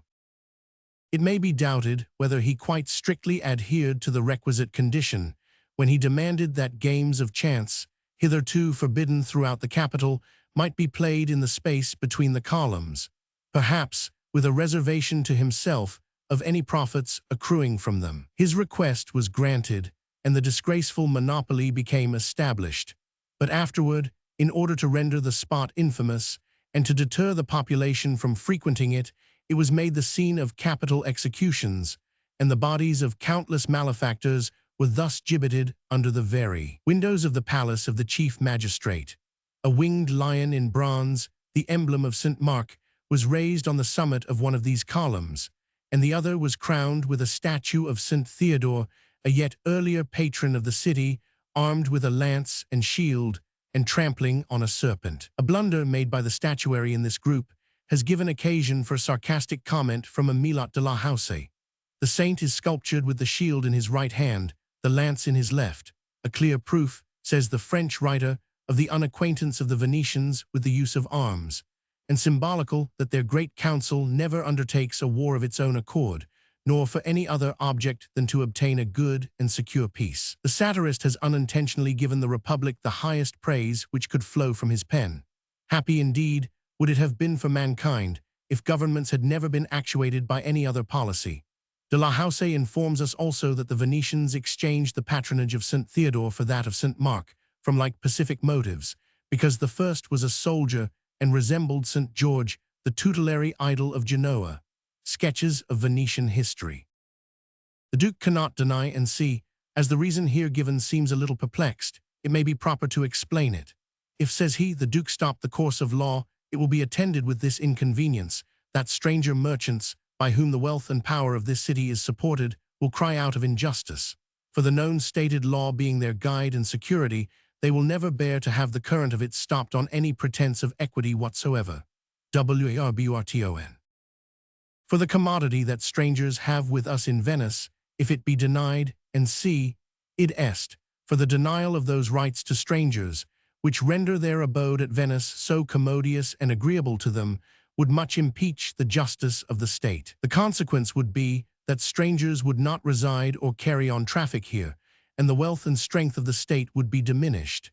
In the History of Italy, by W. Thomas, quarto, 1567, there is a section on the liberty of strangers at Venice, Malone. Here other things, id est, shall say no more in self-praise, but will refer to a new subject. With imagined speed, id est, with celerity like that of imagination. Unto the trainact, probably this word means the towboat of the ferry. Duglioni fixes the erection of these columns in 1172, Sabolico in 1174, the common Venetian guidebooks a few years later. The Abbate Garrixioli writes the name of the engineer Staratny. Act 4. Scene 1, Venice, a court of justice. The Duke, the Magnificos Antonio, Bassanio, Gratino, Salarino, Salanio, and others. Duke, what is Antonio here? Ant ready, so please your grace. Duke, I am sorry for thee, them art come to answer. A stony adversary, an inhuman wretch. Uncapable of pity, void and empty. From any dram of mercy. Ant I have heard. Your grace hath ta'en great pains to qualify his rigorous course, but since he stands obdurate, and that no lawful means can carry me out of his envy's reach, I do oppose my patience to his fury, and am armed to suffer with a quietness of spirit the very tyranny and rage of his. Duke, go one, and call the Jew into the court. Grand Capt, he's ready at the door, he comes, my lord. Enter Shylock. Duke, make room, and let him stand before our face. Shylock, the world thinks, and I think so too, that thou but lead'st this fashion of thy malice to the last hour of act, and then tease thought. Thou'lt show thy mercy and remorse more strange than is thy strange apparent cruelty. And where thou now exact'st the penalty, which is a pound of this poor merchant's flesh, thou wilt not only lose the forfeiture, but touched with human gentleness and love, forgive a moiety of the principal, glancing an eye of pity on his losses, that have of late so huddled on his back, enough to press a royal merchant down, see, and pluck commiseration of his state from brassy bosoms and rough hearts of flint, from stubborn Turks and Tartars never, to offices of tender courtesy. We all expect a gentle answer, Jew. Shy, I have possessed your grace of what I purpose, and by our holy Sabbath have I sworn, to have the due and forfeit of my bond. If you deny it, let the danger light upon your charter and your city's freedom. You'll ask me why I rather choose to have a weight of carrion flesh than to receive 3,000 ducats. I'll not answer that, but say it is my humor, is it? What if my house be troubled with a rat, and I be pleased to give 10,000 ducats to have it banned? What are you answered yet? Some men there are love, not a gaping pig.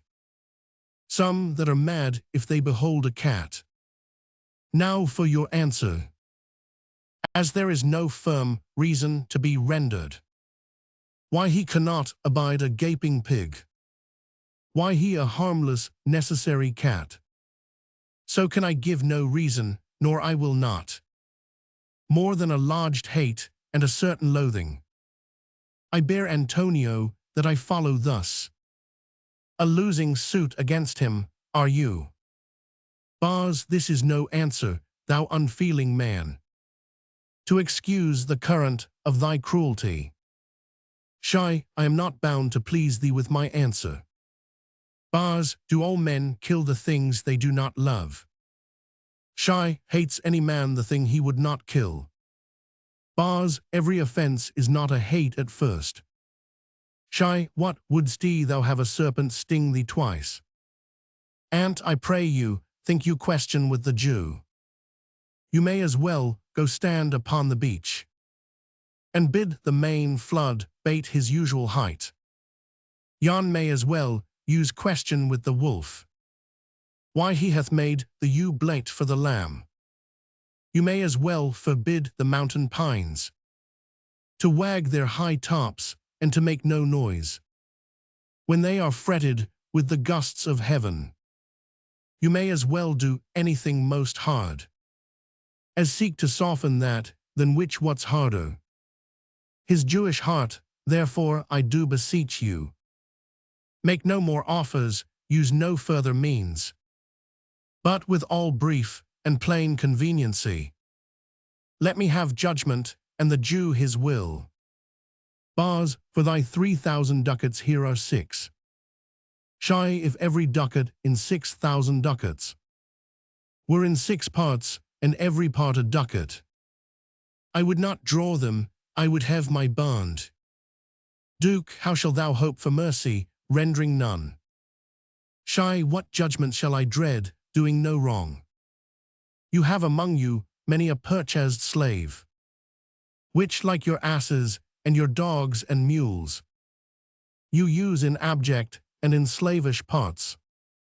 Because you bought them, shall I say to you, let them be free, marry them to your heirs. Why sweat they under burthens, let their beds be made as soft as yours, and let their palates be seasoned with such viands. You will answer, the slaves are ours, so do I answer you. The pound of flesh, which I demand of him, is dearly bought, 'tis mine, and I will have it. If you deny me, fie upon your loth. There is no force in the decrees of Venice. I stand for judgment, answer shall I have it. Duke, upon my power, I may dismiss this court, unless Bellario, a learned doctor, whom I have sent for to determine this, come here today. Grand Capt, my lord here stays without a messenger with letters from the doctor, new come from Padua. Duke, bring us the letters, call the messenger. Bars, good cheer, Antonio, what man, courage yet. The Jew shall have my flesh, blood, bones, and all, ere thou shall lose for me 1 drop of blood. And I am a tainted wether of the flock. Meetest for death, the weakest kind of fruit, drops earliest to the ground, and so let me. You cannot better be employed, Bassanio, than to live still and write mine epitaph. Enter Nerissa, dressed like a lawyer's clerk. Duke, came you from Padua, from Bellario? No, from both, my lord. Bellario greets your grace. Presents a letter. Bars, why dost thou whet thy knife so earnestly? Shy, to cut the forfeit from that bankrupt there. Gra, can no prayers pierce thee? Shy, no, none that thou hast wit enough to make. Gra, oh, be thou damned, inexorable dog. And for thy life, let justice be accursed. Thou almost mak'st me waver in my faith. To hold opinion with Pythagoras, that souls of animals infuse themselves into the trunks of men, thy currish spirit governed a wolf who, hanged for human slaughter, even from the gallows did his fell soul fleet. And whilst thou lay'st in thy unhallowed dam, infust itself in thee, for thy desires are wolfish, bloody, starved, and ravenous. Shy, till thou canst rail the seal from off my bond. Thou but offend'st thy lungs to speak so loud. Repair thy wit, good youth, or it will fall to cureless ruin. I stand here for law. Duke, this letter from Bellario doth commend a young and learned doctor tax our court. Where is he? No, he attendeth here hard by, to know your answer, whether you'll admit him. Duke, with all my heart, some 3 or 4 of you. Go give him courteous conduct to this place. Meantime, the court shall hear Bellario's letter. Duke, you hear the learned Bellario, what he writes. And here, I take it, is the doctor come. Enter Portia, dressed like a doctor of laws. Give me your hand, came you from old Bellario? Poor, I did, my lord. Duke, you are welcome, take your place. Are you acquainted with the difference that holds this present question in the court? Poor, I am informed throughly of the cause. Which is the merchant here, and which the Jew? Duke Antonio and old Shylock both stand forth. Poor, is your name Shylock? Shylock is my name. Poor, of a strange nature is the suit you follow. Yet in such rule that the Venetian law cannot impugn you as you do proceed. You stand within his danger, do you not? To Antonio. And I, so he says. Poor, so you confess the bond. And I do. Poor, then must the Jew be merciful. Shy, on what compulsion must I, tell me that? Poor, the quality of mercy is not strained. It droppeth, as the gentle rain from heaven. Upon the place beneath, it is twice blessed. It blesseth him that gives, and him that takes. 'Tis mightiest in the mightiest, it becomes the throned monarch better than his crown.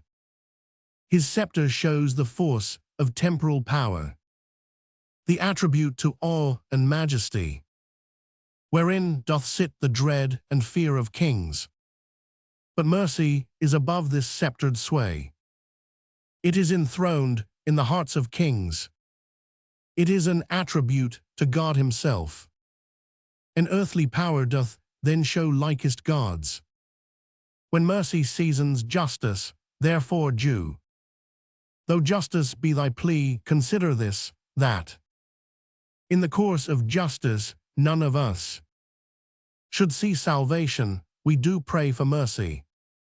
And that same prayer doth teach us all to render the deeds of mercy. I have spoke thus much to mitigate the justice of thy plea, which if thou follow this strict court of Venice, must needs give sentence gainst the merchant there. Shy, my deeds upon my head, I crave the law, the penalty and forfeit of my bond. Poor, is he not able to discharge the money?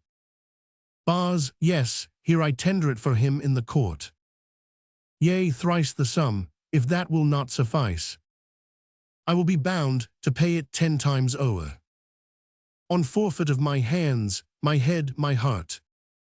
If this will not suffice, it must appear that malice bears down truth, and I beseech you, rest once the law to your authority. To do a great right, to do a little wrong, and curb this cruel devil of his will. Poor it must not be, there is no power in Venice can alter a decree established. 'Twill be recorded for a precedent, and many an error by the same example will rush into the state, it cannot be. Shy a Daniel come to judgment, yea, a Daniel. O wise young judge, how do I honor thee? Poor, I pray you, let me look upon the bond. Shy, here 'tis, most reverend doctor, here it is.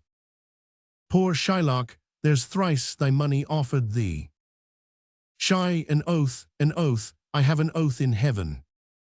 Shall I lay perjury upon my soul? No, not for Venice. Poor, why this bond is forfeit, and lawfully by this the Jew may claim a pound of flesh to be by him cut off. Nearest the merchant's heart, be merciful. Take thrice thy money, bid me tear the bond.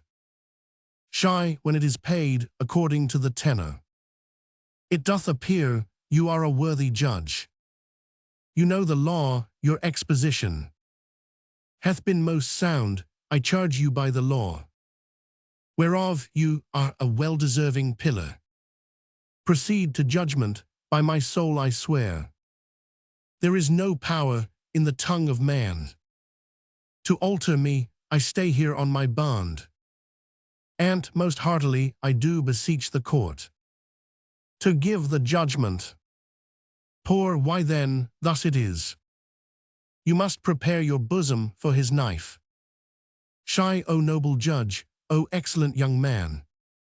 Poor, for the intent and purpose of the law hath full relation to the penalty, which here appeareth due upon the bond. Shy, 'tis very true, O wise and upright judge. How much more elder art thou than thy looks. Poor, therefore, lay bare your bosom. Shy, I his breast. So says the bond, doth it not, noble judge, nearest his heart, those are the very words. Poor, it is so, are there balance here to weigh the fleshy. Shy, I have them ready. Poor, have by some surgeon Shylock on your charge, to stop his wounds, lest he should blade to death. Shy, is it so nominated in the bond? Poor, it is not so expressed, but what of that? 'Twere good you do so much for charity. Shy, I cannot find it, 'tis not in the bond. Poor, come merchant, have you anything to say? And but little, I am armed and well prepared. Give me your hand, Bassanio, fare you well. Grieve not that I am fallen to this for you, for herein fortune shows herself more kind than is her custom, it is still her use, to let the wretched man outlive his wealth, to view with hollow eye and wrinkled brow an age of poverty from which lingering penance of such a misery doth she cut me off. Commend me to your honorable wife. Tell her the process of Antonio's end. Say how I loved you, speak me fair in death. And when the tale is told, bid her be judge whether Bassanio had not once a love. Repent not you that you shall lose your friend, and he repents not that he pays your debt.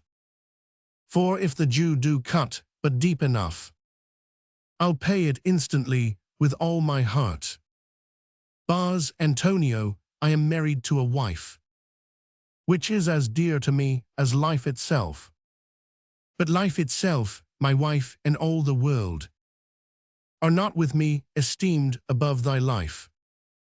I would lose all, I sacrifice them all. here to this devil, to deliver you. Gra, I have a wife, whom I protest I love. I would she were in heaven, so she could entreat some power to change this currish Jew. Shy, these be the Christian husbands, I have a daughter. Would any of the stock of Barabbas had been her husband rather than a Christian, aside. We trifle time, I pray thee pursue sentence. Poor, a pound of that same merchant's flesh is thine. The court awards it, and the law doth give it. Shy, most rightful judge. Poor, and you must cut this flesh from off his breast. The law allows it, and the court awards it. Shy, most learned judge, a sentence, come prepare. Poor, tarry a little, there is something else. This bond doth give thee here no jot of blood. The words expressly are a pound of flesh.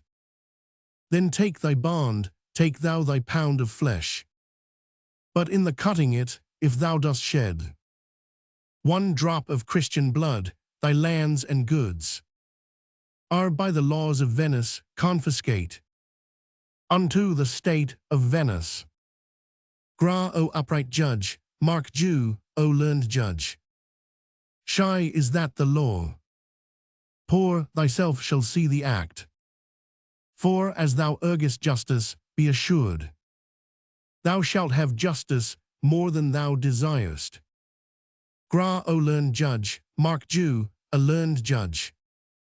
Shy, I take his offer then, pay the bond thrice, and let the Christian go. Bars, here is the money. Poor, soft. The Jew shall have all justice, soft, no haste, he shall have nothing but the penalty. Gra, O Jew, an upright judge, a learned judge. Poor, therefore, prepare thee to cut off the flesh. Shed thou no blood, nor cut thou less nor more, but just a pound of flesh, if thou taxed more, or less than a just pound, be it but so much as makes it light or heavy in the balance, or the division of the 20th part of one poor scruple, nay, if the scale do turn, but in the estimation of a hair, thou deest, and all thy goods are confiscate. Gra, a second Daniel, a Daniel Jew. Now, infidel, I have thee on the hip. Poor, why doth the Jew pause? Take thy forfeiture. Shy, give me my principal, and let me go.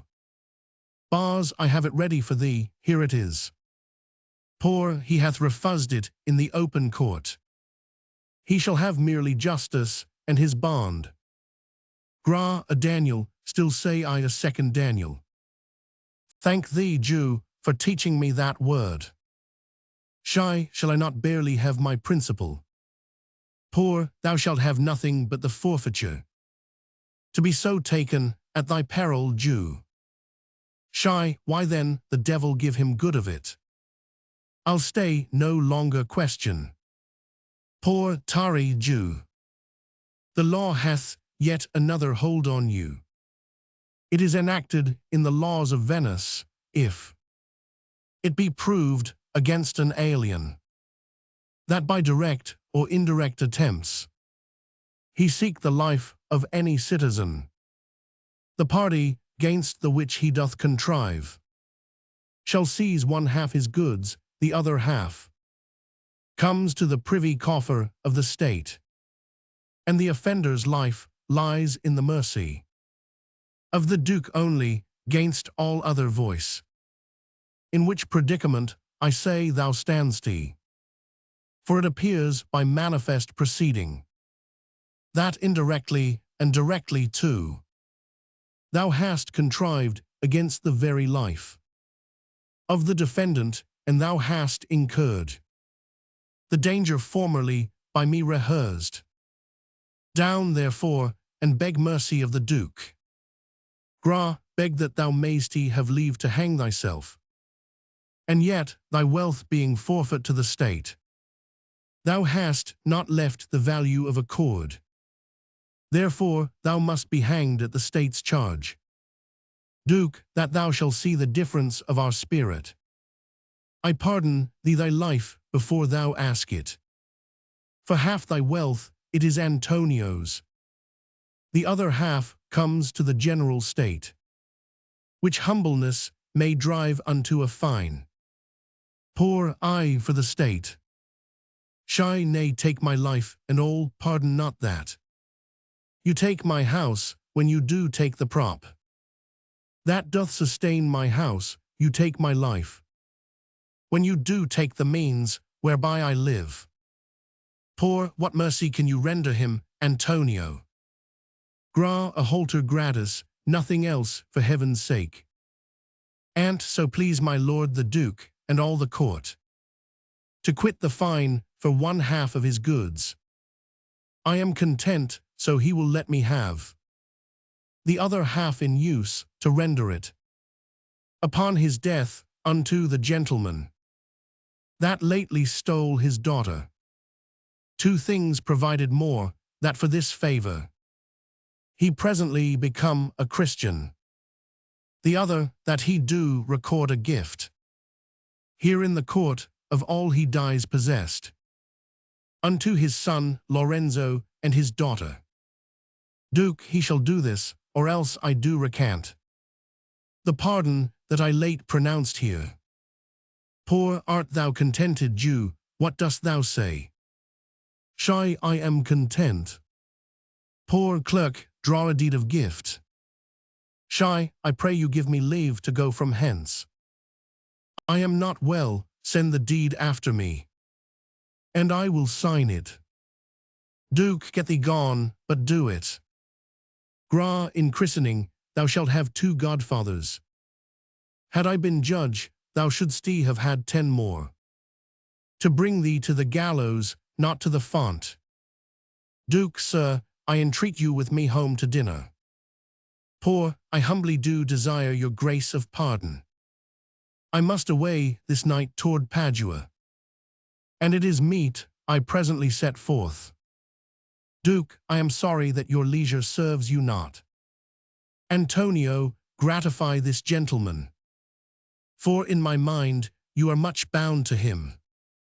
Bars, most worthy gentleman, I and my friend have by your wisdom been this day acquitted of grievous penalties, in lieu whereof 3,000 ducats due unto the Jew. We freely cope your courteous pains withal, and stand indebted over and above in love and service to you evermore. Poor, he is well paid that is well satisfied, and I, delivering you, am satisfied, and therein do account myself well paid. My mind was never yet more mercenary. I pray you know me when we meet again. I wish you well, and so I take my leave. Bars, dear sir, of force I must attempt you further. Take some remembrance of us as a tribute, not as a fee. Grant me 2 things, I pray you, not to deny me and to pardon me. Poor, you press me far, and therefore I will yield. Give me your gloves, I'll wear them for your sake. And for your love, I'll take this ring from you. Do not draw back your hand, I'll take no more. And you in love shall not deny me this. Bars, this ring, good sir, alas, it is a trifle. I will not shame myself to give you this. Poor, I will have nothing else, but only this. And now, methinks, I have a mind to it. Bars, there's more depends on this than on the value. The dearest ring in Venice will I give you, and find it out by proclamation. Only for this, I pray you pardon me. Poor, I see, sir, you are liberal in offers. You taught me first to beg, and now, methinks, you teach me how a beggar should be answered. Bars, good sir, this ring was given me by my wife, and when she put it on, she made me vow that I should neither sell, nor give, nor lose it. Poor, that skews serves many men to save their gifts. And if your wife be not a mad woman, and know how well I have deserved this ring, she would not hold out enemy for ever. For giving it to me, well, peace be with you. And my lord Bassanio, let him have the ring. Let his deservings, and my love withal, be valued gainst your wife's commandment. Bars, go, Gratiano, run and overtake him. Give him the ring, and bring him, if thou canst he. Unto Antonio's house, away make haste. Come, you and I will thither presently. And in the morning, early will we both fly toward Belmont. Come, Antonio.